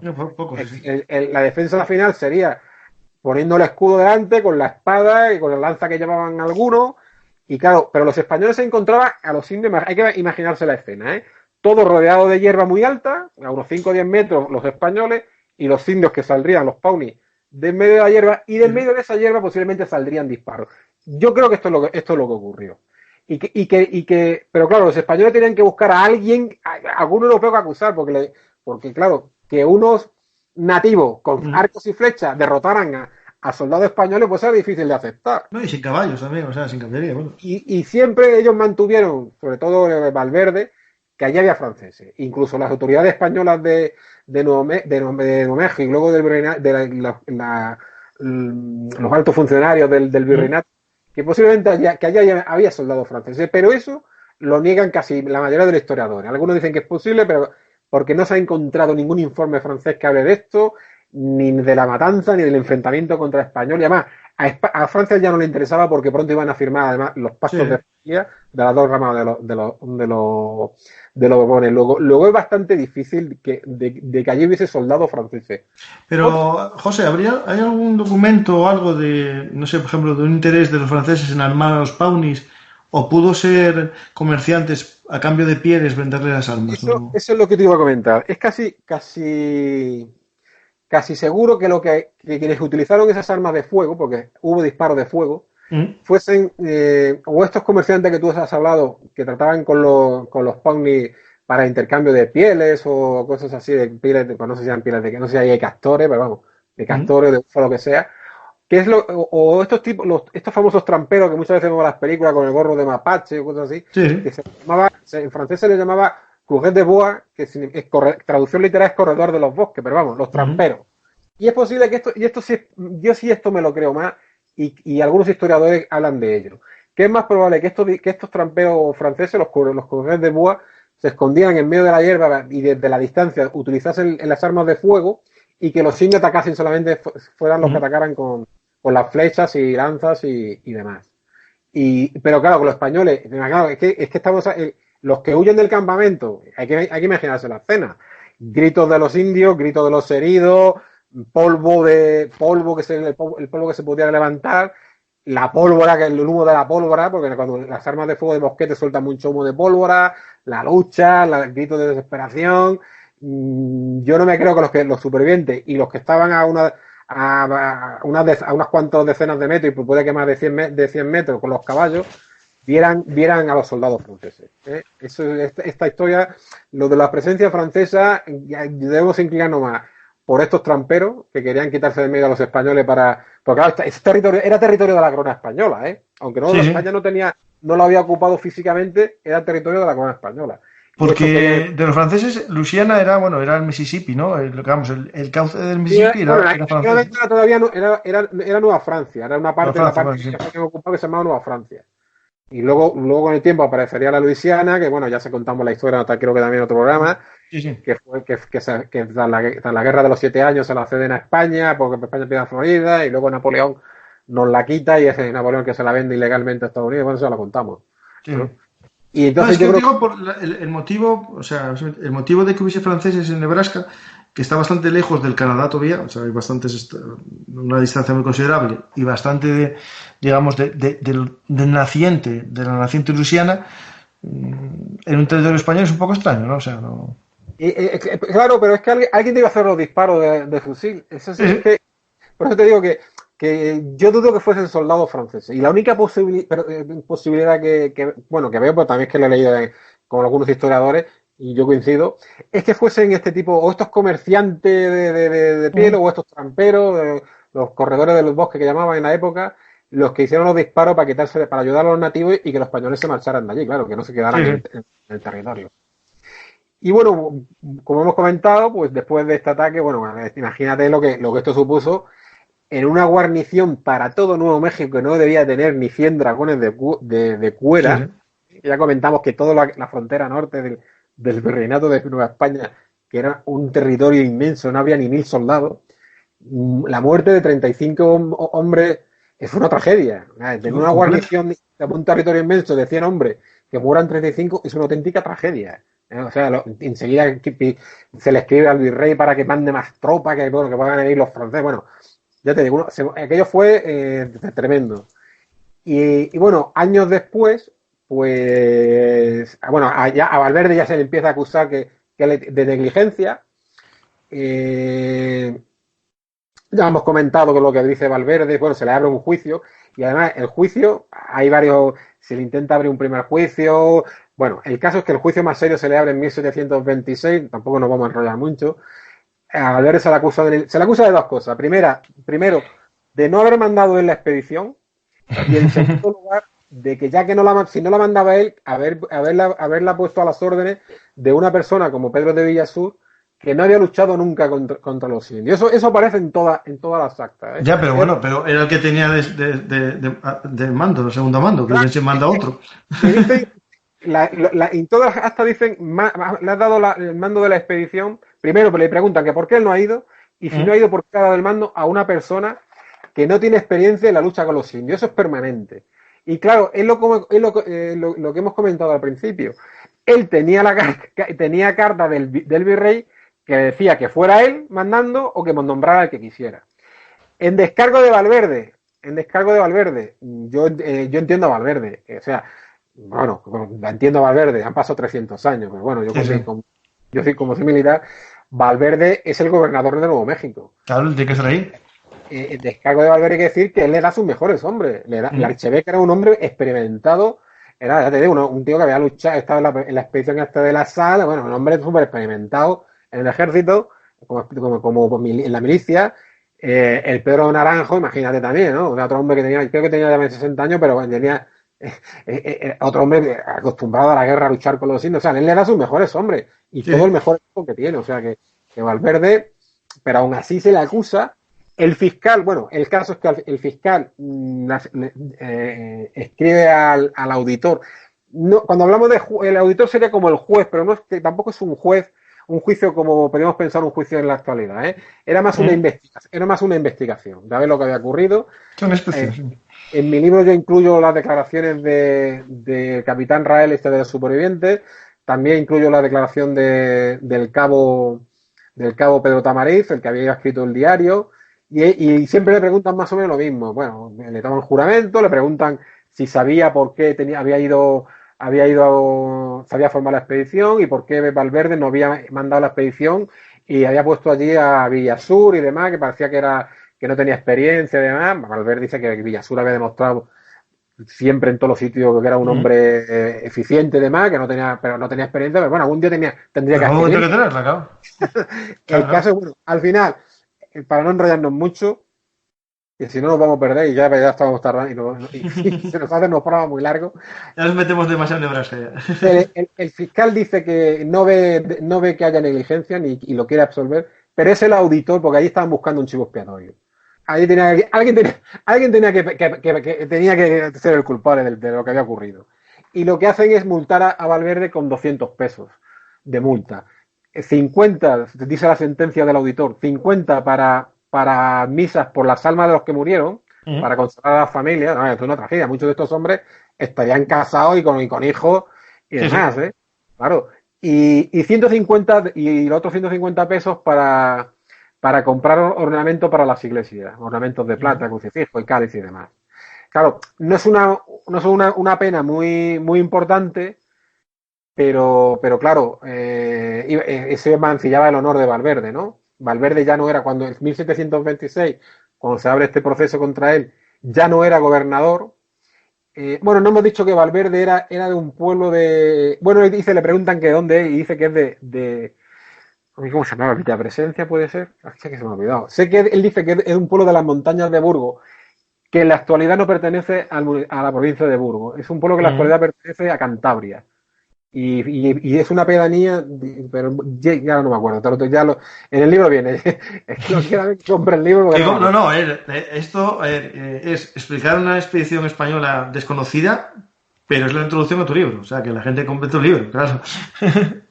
Bueno, y esto es prácticamente pues ya el final. ¿Qué es lo que nos queda hablar? Pues porque es sobre las pieles Segeser. Sí. Lo he pronunciado tal cual se escribe, salvo que la segunda, el sonido S son dos S. Segeser y la ser con dos S. No sé cómo pronuncia porque es alemán. O sea que no. Bueno. Pero no están pintadas por un alemán, que os quede claro. ¿Qué son las pieles? ¿Qué es esto de las pieles Segeser? Bueno, las pieles Segeser son dos conjuntos de pieles de búfalo que tienen curtida, que tienen dibujada cada una una escena. En una se ve una expedición, un ataque de unos indios a caballo, pero con la ropa, con las cueras puestas. Bueno, los indios nativos que iban con los españoles llevaban sus cueras también, cuando en la expedición de Villasur. Y con algunos, y bueno, en ese conjunto de pieles están atacando un poblado indio que se llama que está fortificado y tiene las típicas indias las tiendas indias de forma de cónica, los tipis, y los historiadores no se ponen de acuerdo sobre qué es lo que representa estas pieles, el dibujo que hay ahí. Son unas pieles del siglo XVIII. El segundo dibujo que hay sobre el segundo conjunto de pieles, el primero se llama Segeser 1, ese lo vamos a olvidar. Nos vamos a centrar en el segundo, que es lo que se llama Segeser 2. Estas Segeser 2 son varias pieles unidas de búfalo, cosidas también con hilo de piel, y por un lado tiene una longitud creo que era de 5 metros 18 centímetros, me parece que era, y una anchura de 1,37, y en ella hay una escena donde se ven algunos dragones de cuera formados en círculo que están siendo atacados por indios. Sí. Evidentemente, los historiadores, el que la redescubrió, y ahora vamos a explicar qué es lo que va a ocurrir con estas pieles, coincidió ya en su momento, y todos los historiadores que han coincidido después, todos los que han estudiado estas pieles, que lo que están representando ahí es el final de la expedición de Pedro de Villasur. Es el ataque, y por eso se sabe también, aparte de por las actas, qué es lo que ocurrió en el final. Sí. Vamos a explicar un poquito las vicisitudes. Estas pieles son redescubiertas en 1945 por un investigador suizo que se llamaba Gottfried Hoth, me parece. Se entera, es un historiador, antropólogo, etnólogo, bueno, tiene algunos libros escritos. Se entera de que hay una familia en Suiza que tiene el apellido, es una familia de un cantón suizo alemán, que se llaman von Segeser, y que tienen unas pieles allí medio arrumbadas, donde hay unos dibujos donde se ven unos nativos americanos allí peleando, y va allí a la casa y le pide que le enseñen aquello y se lo enseñan, ¿no? Y claro, el hombre se queda, pues esto es un tesoro etnológico y antropológico, ¿no? Sí, increíble. Eso es lo primero que habla de estas pieles. ¿Por qué esta familia tenía estas pieles? Bueno, esta familia tiene estas pieles porque un antepasado de ellos, que se llamaba Philipp von Segeser, se hizo jesuita, entró en la Compañía de Jesús, se vino a España, era suizo, se vino a España para ir de misionero a América. Y fue allí misionero, estuvo muchos años, terminó sus vidas allí, y estando en América, no se sabe cuándo, debió descubrir estas pieles en algún sitio, o debieron llegar a él, y él desde América se las envía a su familia en Suiza. Se envía al conjunto primero de las CGS-1 que hemos hablado, de que no vamos a citar mucho más, esta que es la que nos interesa, y había otro conjunto más de pieles porque se conserva una carta de este tal Philippe, que era un jesuita del siglo XVIII, diciendo que iban en un arcón, tres conjuntos, tres escenas de indios y nativos de América, pero solamente a la familia en Suiza le llegan dos. No se sabe qué pasó. El tercero ni se sabe lo que tenía dibujado, ni qué fue de él, ni nada. Ese se perdió. Además, el arcón donde iban las pieles debió tardar algunos años en llegar a Suiza. Debió dar vueltas por España y por América, y tardó por un par de años en llegar a Suiza. Y llegan de los tres dibujos que habían, solamente llegan estos dos. Bueno, como hemos dicho, cuando este Segeser descubre, Segeser, el tal Geoffrey Hotz descubre estas pieles, pues bueno, claro, puede ser un libro, se enteran en Nuevo México, y bueno, esto es, bueno, al final, cuando ya en 1980 y tanto, se entera el gobernador de Nuevo México que quiere que esas pieles vayan allí a Nuevo México por lo menos durante un tiempo para ser expuestas. Bueno, de eso hablaremos. Vamos a hablar un poquito de qué es lo que se ve en el dibujo del Segeser 2, que como hemos dicho son varias pieles unidas. Creo que hay que recordar que eran tres, no sé si son tres o cuatro. Había uno de los laterales está perdido, pero se debió perder ya en el siglo XX o principios del XX porque se conserva la foto. O sea, se conserva una foto de qué se ve dibujado, pero en la piel está perdida.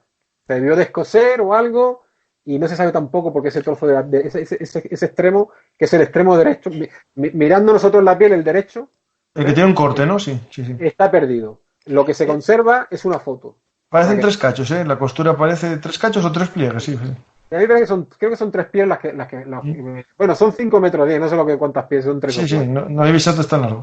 Y bueno, si tus oyentes todavía no están viendo la piel, pues luego podemos... les voy a poner a todos en la comunidad el enlace a esta, no sé cómo se dice, es una especie de página interactiva en la que se puede ir ampliando muy bien las Segeser. Lo voy a poner, es mmhistorymuseum.org. Bueno, ya os lo pongo yo ahí en el enlace para que lo veáis. Sí, se llama, ahí te van explicando un poco, está en inglés, pero bueno, te van explicando y aclarando qué se ve, qué es lo que se está viendo ahí. Bueno, en el centro del dibujo de la piel, lo que se ve son los dragones de cuera españoles formados. Todos llevan la cuera. En algunos se ve que las mangas, como la cuera no tenía manga, se ve en las mangas del uniforme, que es azul. En algunos se ve roja o encarnada, aunque está un poco descolorida. El pantalón un tanto bombacho también azul. Y está bastante bien descrito lo que es el armamento y lo que es el ejército español. Por eso casi todos los estudiosos dicen que el que dibujó esa escena, el que dibujó estas pieles en el siglo XVIII, o fue un superviviente de la expedición, algún nativo superviviente, o fue alguien que habló con los supervivientes. Porque lo que es las tropas españolas, el armamento y el equipo está descrito con una escrupulosidad, pero vamos, lo clava. Entonces, como decía, se ve un círculo donde se ven un grupo de soldados de dragones de cuera. Se ve el armamento que llevan, el mosquete con culatín un poco curvo, que es el que se llama del modelo catalán. Se ve la azalarga, que como hemos hablado antes, el escudo de forma corazonada. Se ve también en uno de los jinetes que lleva espuelas de estrella y estribo de cruz, que era el que llevaban las tropas españolas en la frontera norte de Nuevo México. Llega el detalle incluso de que la cuera de los indios no era como la cuera de los soldados. La cuera de los indios, las costuras se les veía porque tenía un cordoncillo lateral para apretar el lateral de la cuera y que quedara más ajustada en la de los indios. Hasta ese detalle se ve en el dibujo, pero claro, hay que fijarse bien porque el dibujo, vamos a ver un dibujo un tanto descolorido ya del siglo XVIII, pero hasta ese detalle se ve. Se ven los atacantes, los atacantes que son... Hay unas 200 figuras, ¿eh? Hay unas Sí. 200 figuras. Se ven los atacantes, la inmensa mayoría de los atacantes son los ponies, van todos desnudos, con el cuerpo completamente pintado de colores, múltiples colores, y todos no van llevan armas de fuego, llevan mazas, una especie de espadas, flechas, lanzas. Sí, es lo que Y me hay llama una- atención, que llevan espadas. Sí me llama Sí, atención. lleva especie de machete grande deben llevar o algo, a un intercambio, imagino, o algo. Sí, sí. Pero bueno, como decía, van todos desnudos y creo que recordar que son 17 figuras muertas o heridas, me parece que eran, pero vamos, hay 11 de ellas son de españolas, creo que eran 11 Mm. o 17, 11 y 6. Entonces, eso nos da una idea de que los que están perdiendo la batalla son los españoles, Sí. ¿no? Bueno, muertos españoles. Pero bueno, antes de centrarnos un poco ya más en las figuras que se ven en la figura más importante del dibujo, hay que explicar un poco qué es el paisaje, porque es importante. Hemos hablado que debía todo estar rodeado de hierba, y ahí no aparece en el dibujo. Es decir, el artista ha sustituido la hierba, si te fijas, por una especie de arbustos extraños. Sí, esquemáticos alrededor Claro, del río, sí. ha tenido que quitar las hierbas para poder dibujar la escena. Sí, bueno, claro, lógico, sí. Porque si pone la hierba, a los indios no se les ve, o sea, lo que estuviese ya encima de los españoles.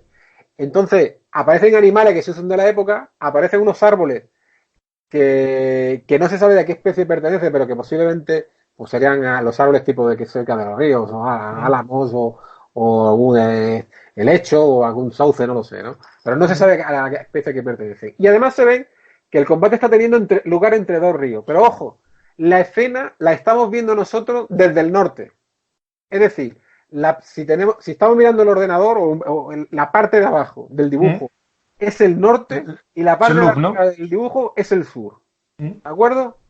O sea, el primer río que vemos es el Loop. El primer río que vemos es el Loop, o río San Lorenzo como lo bautizaron los españoles. ¿Sí? Si es esta parte, siempre hay que recordar, si es por donde cruzaron, que casi seguro fue por ahí. Es el río Loop. Y el río que está más alejado es el río Play. ¿De acuerdo? Es decir, la izquierda del dibujo, de donde vienen los nativos, sería el este, y la derecha del dibujo, que es donde se verían los españoles, los caballos y los nativos que habían acampado a la derecha del dibujo, sería el oeste. O sea, el plano estaría cambiado. Sí. Y además la escena no está dibujada a escala, porque si estuviese dibujada a escala, el río Play, el que estaría al sur, la parte de arriba del dibujo, no se debería ver. ¿De acuerdo? Estaría a más distancia, no habría entrado en el dibujo. Pero el artista ha querido entender que el combate tuvo lugar en la confluencia de dos ríos. Sí. Es importante el dibujo. Y bueno, ya hemos dicho que el artista ha quitado la hierba para que se vea el ataque. Y hay una serie de dibujos de figuras importantes. Bueno, ya hemos escrito un poco los uniformes y demás.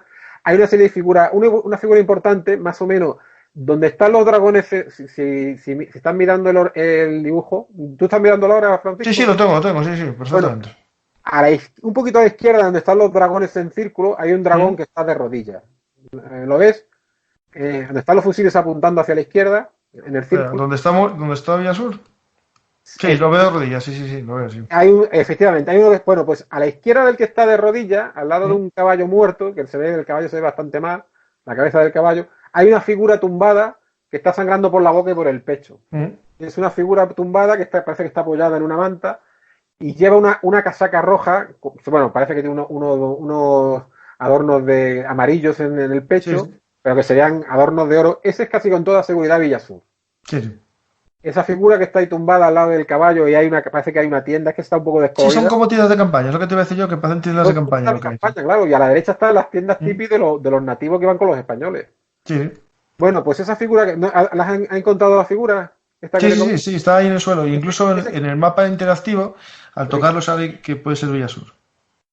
Bueno, un poquito más donde está el dragón ese que está de rodillas, si te fijas a la derecha, un poquito a la derecha y subiendo, hay una figura ahí que se ve una especie de trenza y parece que casi más alto que los dragones. Sí, un arquero, ¿no?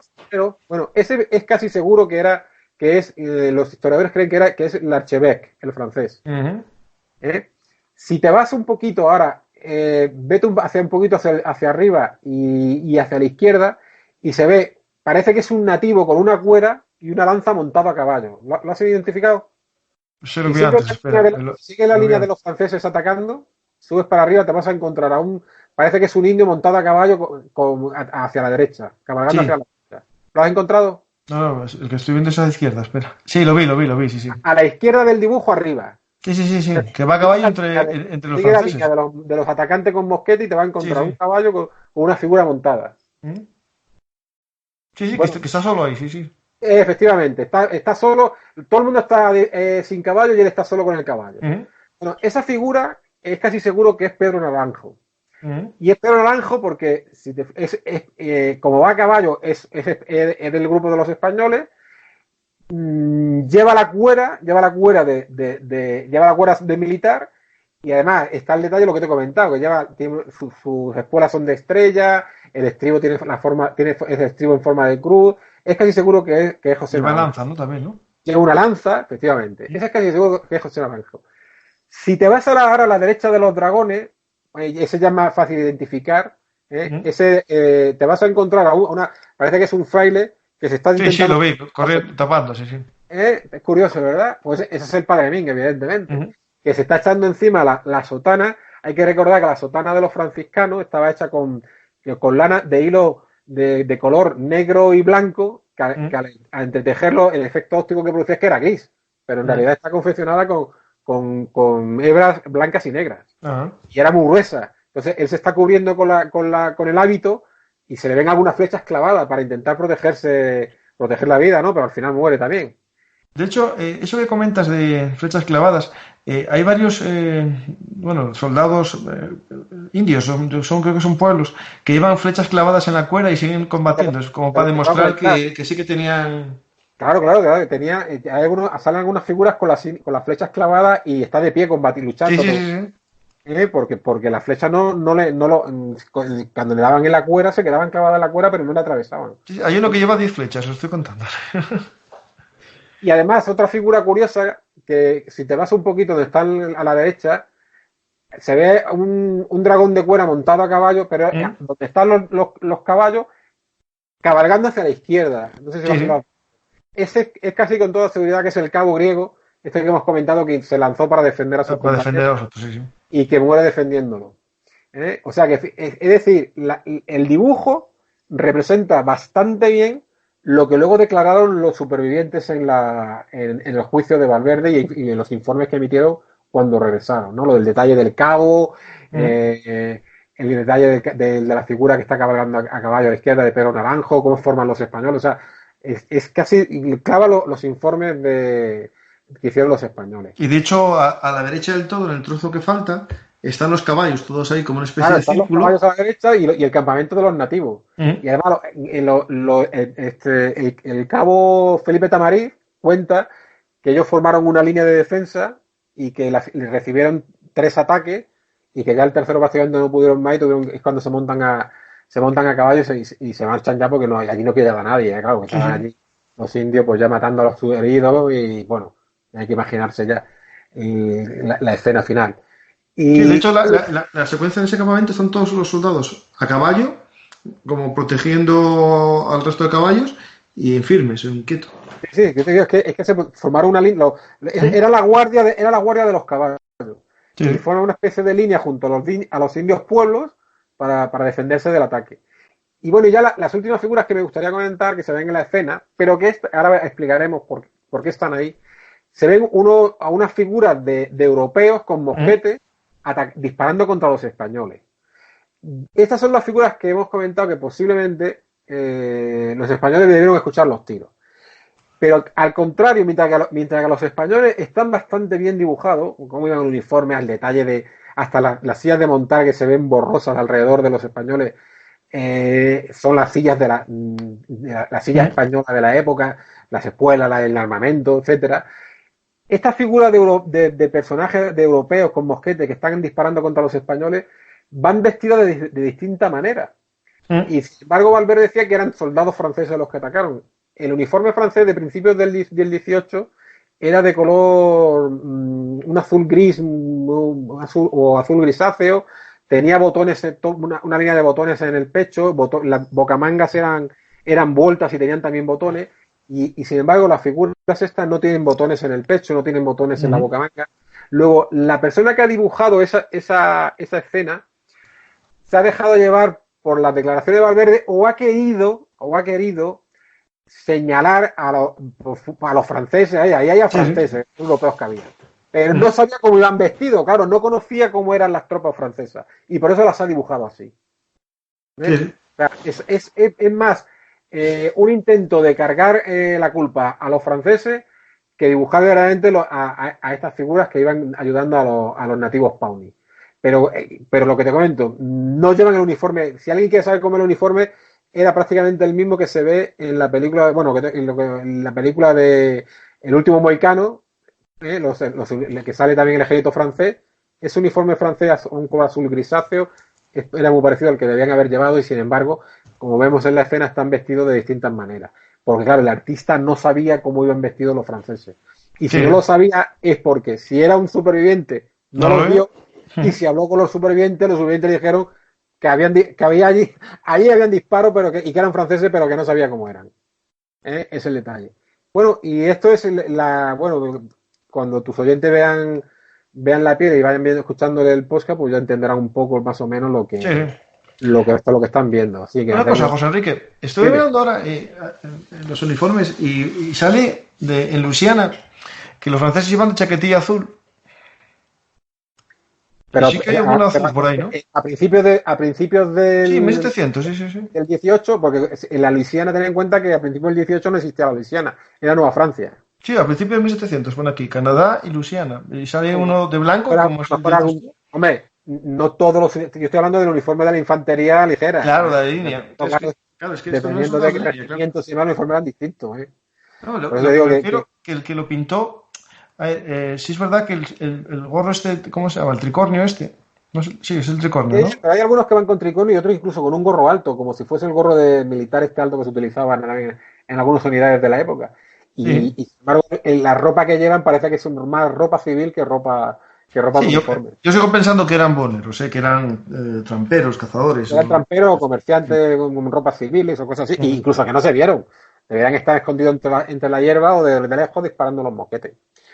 Y bueno, pues estas pieles, como hemos comentado antes, en los años 80, el gobernador de Nuevo México se entera que estaban allí, que este hombre las tenía, esta familia, les pide llevarlas allí a Nuevo México por una exposición. La exposición fue un éxito de público arrollador. Y bueno, se hizo una colecta popular para comprar las pieles a los dos conjuntos, el CG01 y el CG02, para comprarlas, para llevarlas antes de ir a Nuevo México desde Suiza. Se estudió si podían... Las pieles son muy delicadas, claro. Sí, claro. Pieles de búfalo, 200 años allí me da a rumbar un caserón suizo. O sea, se habrían conservado por el frío, porque si no, pues si llegas en España, ya habrá que saber con a los gusanos. Y bueno, pues la exposición fue un éxito y se hizo una colecta y claro, como los americanos consideraban que esto, Nuevo México, aunque los hechos ocurrieron en lo que hoy es Nebraska, esto es... Y además el palacio del gobernador de Nuevo México, no sé si sigue hoy todavía en el mismo sitio, pero en el momento que compró las pieles, era un antiguo cuartel de dragones de Cuera. Pues compraron las pieles y hasta donde yo sé, seguían expuestas en el palacio del gobernador. Y también sé que el estado de Nebraska, como esto ocurrió en el estado de lo que hoy es Nebraska, hicieron unas copias y se las colocaron en un museo. Y claro, porque ellos consideran que es parte de su historia. Además, no hay prácticamente representaciones de nativos anteriores a la independencia de los Estados Unidos. Hay muy pocas. Y esto es su historia, la historia de Nuevo México, la historia de Nebraska, como quieras verlo. No, eso, la primera batalla grande de Nebraska, sí, porque, hasta que llegó el séptimo caballería. Era,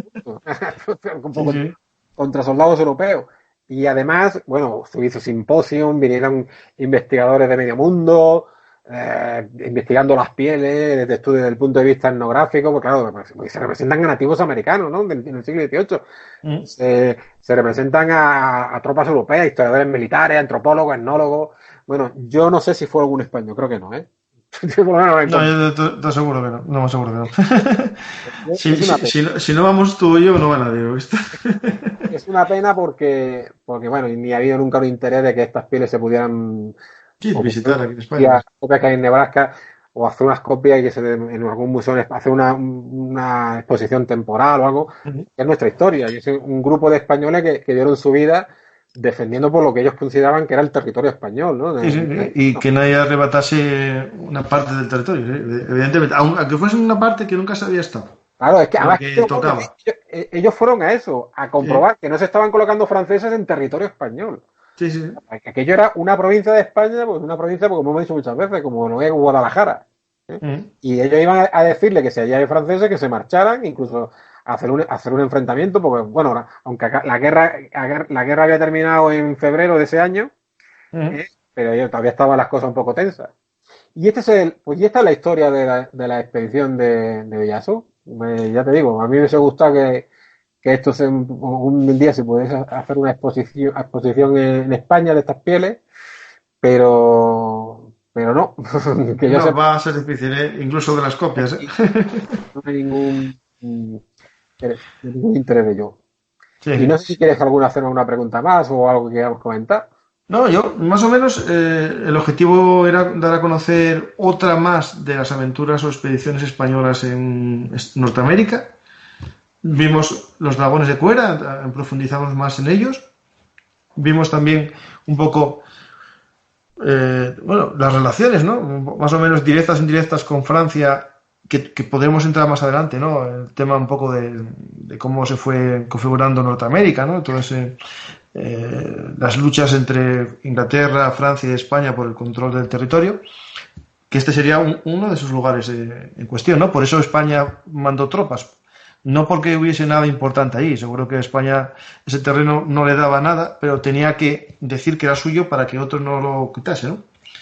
Y yo creo que, a ver, esta historia de la expedición en Nebraska es desconocida, no digo para el 100% de los españoles, porque los que leyeron tu libro lo conocen, pero el resto yo creo que muy pocos. Incluso los muy amantes de la historia militar pueden desconocer este episodio. Yo os aconsejo leer el trabajo de José Enrique. Os voy a poner un enlace para que lo podáis comprar directamente sin problema en la descripción, ¿vale? Recordar Cueras de Sangre, la expedición de Pedro de Villasur, de José Enrique López Jiménez, que junto con sus demás libros os harán viajar por Norteamérica muy bien. Tenías otro libro también sobre el tema, ¿no? Publicado en Amazon, ¿no? Aparte de los que ya tenéis sí, bueno, pero este habla sobre un personaje de la Agustín Agualongo, es un personaje de la Guerra de la Independencia que luchó del lado de España. Posiblemente era indio, pues seguro que mestizo, puede que incluso indio, y que luchó del lado de España. El libro se titula La lealtad olvidada, Agustín Agualongo y la ciudad de Pasto. San Juan de Pasto es una ciudad que hay en Colombia. Ah, vale. Que como vi la portada y parecía así un poco sí, dragón, porque, pero bueno, ese de los jinetes de... Claro, sí. Sí.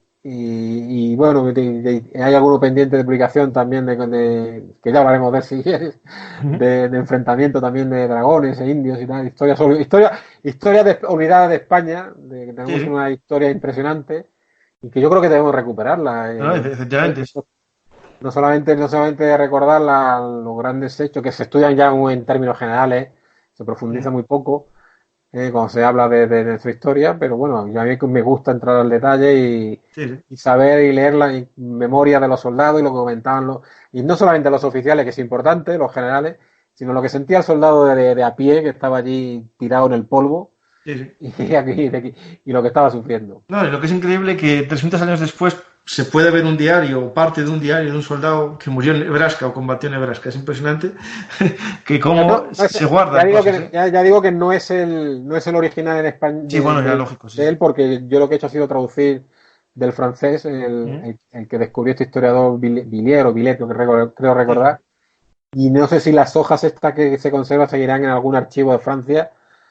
Pero claro, para ir a investigarlo, ¿no? Pero bueno, yo me refiero de cualquier manera, o sea, con el papel original, con copia, que nos quede constancia de estos hechos, que realmente era una batalla en el mundo, vamos a decir una palabrota, en el quinto coño, o sea... Sí, ya no, y aunque parezca, y luego aunque parezca, bueno, que se murieron 35.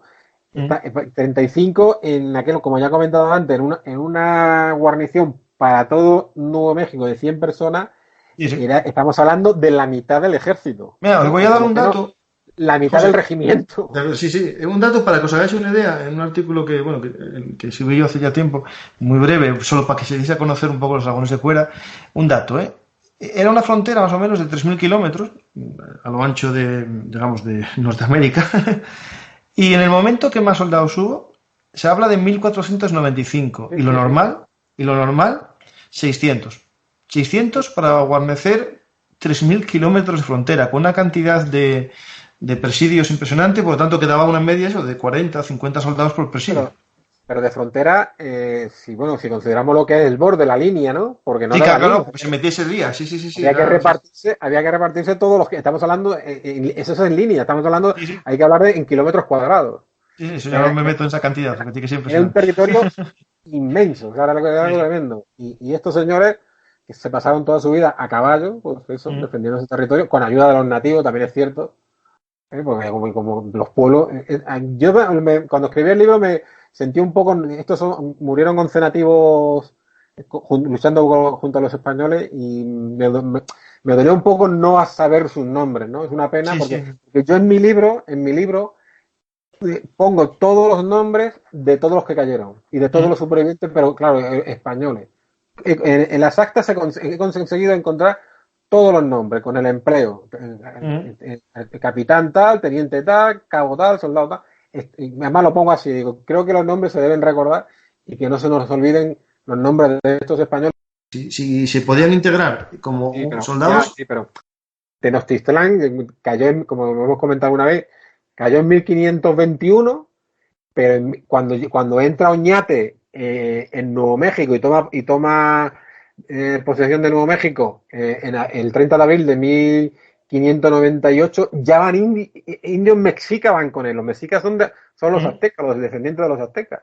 Han pasado ni 70 años, un poco menos de 70 años, y ya van indios ayudando a Oñate.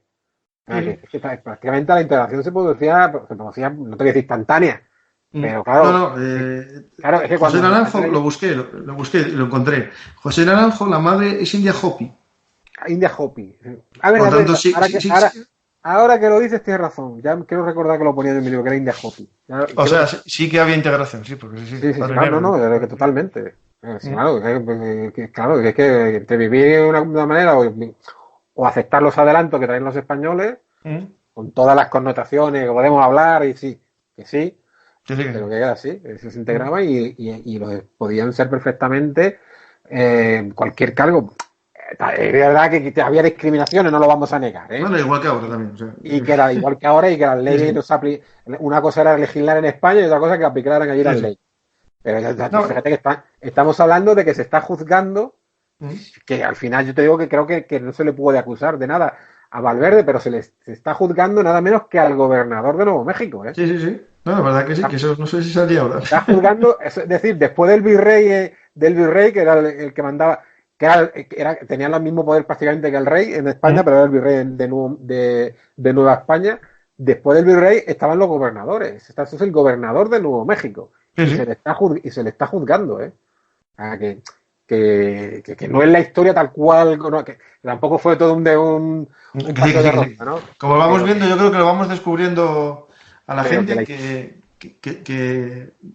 el mundo es complejo, hay muchos grises y los estamos intentando dar luz a esos grises para que vean que no es ni blanco ni negro, que es gris pero que tiene cierta chicha que hay que ir explicando, ¿no? Y poco a poco. No, esto, te hice esa pregunta un poco porque a lo mejor alguien va a decir, bueno, también el 7º Caballería llevaba indios como exploradores, ¿no? Y les ponían el uniforme y tal. Eso me refería. Si se podían integrar como soldados. Sí, pero bueno, el 7º Caballería estamos hablando del siglo XIX. Que sí. Y desde luego no era. Sé que en la Guerra Civil hubo un general en la Unión de Indios. Estamos hablando ya en el siglo XIX. Y además era de la tribu de los Seneca, que era una tribu que estaba pegada al este de los Estados Unidos y al norte, y que fue una tribu prácticamente que desapareció. Y además luego después de la guerra creo que la acusaron de corrupción o algo, creo recordar. No me acuerdo el nombre, pero estamos hablando ya del 19, Sí. Y o sea, que era una cosa. Creo que era de la tribu de los Sénica. Es una tribu que estaba pegada al este de los Estados Unidos, que prácticamente desapareció. Sí, Fue sí. asimilada por los americanos. Pero vamos, no había el color. La integración que había escrito español de No, este no, no, no, personaje. sí. Bueno, ya lo hemos visto en las películas, te Sí, lo vamos demuestran. viendo cada vez más. Sí, sí, sí. Tú eres el explorador, pero tú duermes allí en aquella esquina, ¿eh? No Sí. no vengas muy para acá. No, O no. sea, que no era. Y pues, no sé, yo creo que Pues yo encantado de estar aquí contigo. Sí. vamos pensando otro tema, seguiremos con Norteamérica o iremos a otro sitio, Bueno, ¿no? Vas pensando. vamos pensándolo, porque si quieres cambiamos de época, buscamos otro tema, porque si no, para no hacernos Sí, sí, muy sí, pesados. vamos a ir cambiando un poquitín, sí. Y cuando quieras, pues yo vengo a tu programa y encantado de hablar y espero que tus oyentes no se aburran mucho con nuestras historias, por lo menos con mis historias, no voy a decir las No, tuyas, pero con las mías. con lo mío es con mis interrupciones, el problema que hay. Pero, como te hemos dicho, también, claro, No, para el oyente, a mí para me parece oyentes, perfecto que me corte porque aclaras muchas cosas que a mí se me pasan y tampoco no soy un ordenador ni me considero una enciclopedia, pero bueno, hay lógico. detalles que a mí se me pasan. Bueno, pues mira, me has recordado esto de que era una India Hopi, me lo has recordado que es verdad. Sí, creo que lo Claro, yo tengo. estoy aquí como ¿cómo se dice esto? El del teatro que está en la caracola diciendo las cosas. A ver, lo hago por dos cosas, ¿no? Primero, aclarar dudas y ampliar a lo mejor alguna cosa, pero sobre todo por algo tres cosas voy a decir, porque no puedo evitarlo, voy a hablar, pero sobre todo por vosotros. Para el que habla, si no tiene un feedback, puede pensar que está hablando solo, ¿no? Entonces, la idea es esa, ¿vale? Si no os gusta, lo estoy intentando ya curar, ¿eh? Si os fijasteis, me interrumpí menos. Pero José, os seguiré interrumpiendo, ¿eh? Tranquilos. Esta vez, José, el viaje fue a Nebraska. Fuimos ya a Nuevo México contigo, ¿no? Fuimos también a Texas. Bueno, estamos ya, nos falta California. Bueno, pues vamos a hablar también un día de Sí, California. sí. Y Alaska también, hay parte española por ahí. Pues nada, muchas gracias, José Enrique. Pues gracias a ti y hasta otra, Francisco. No, y todos acordaros, el libro Cueras de Sangre. Espero que os más incluso que este podcast. Y si es así, os lo comentéis en la página de Amazon para que la gente conozca más su obra, ¿vale? Cueras de Sangre. Y la expedición a Nebraska de Pedro de Villasur.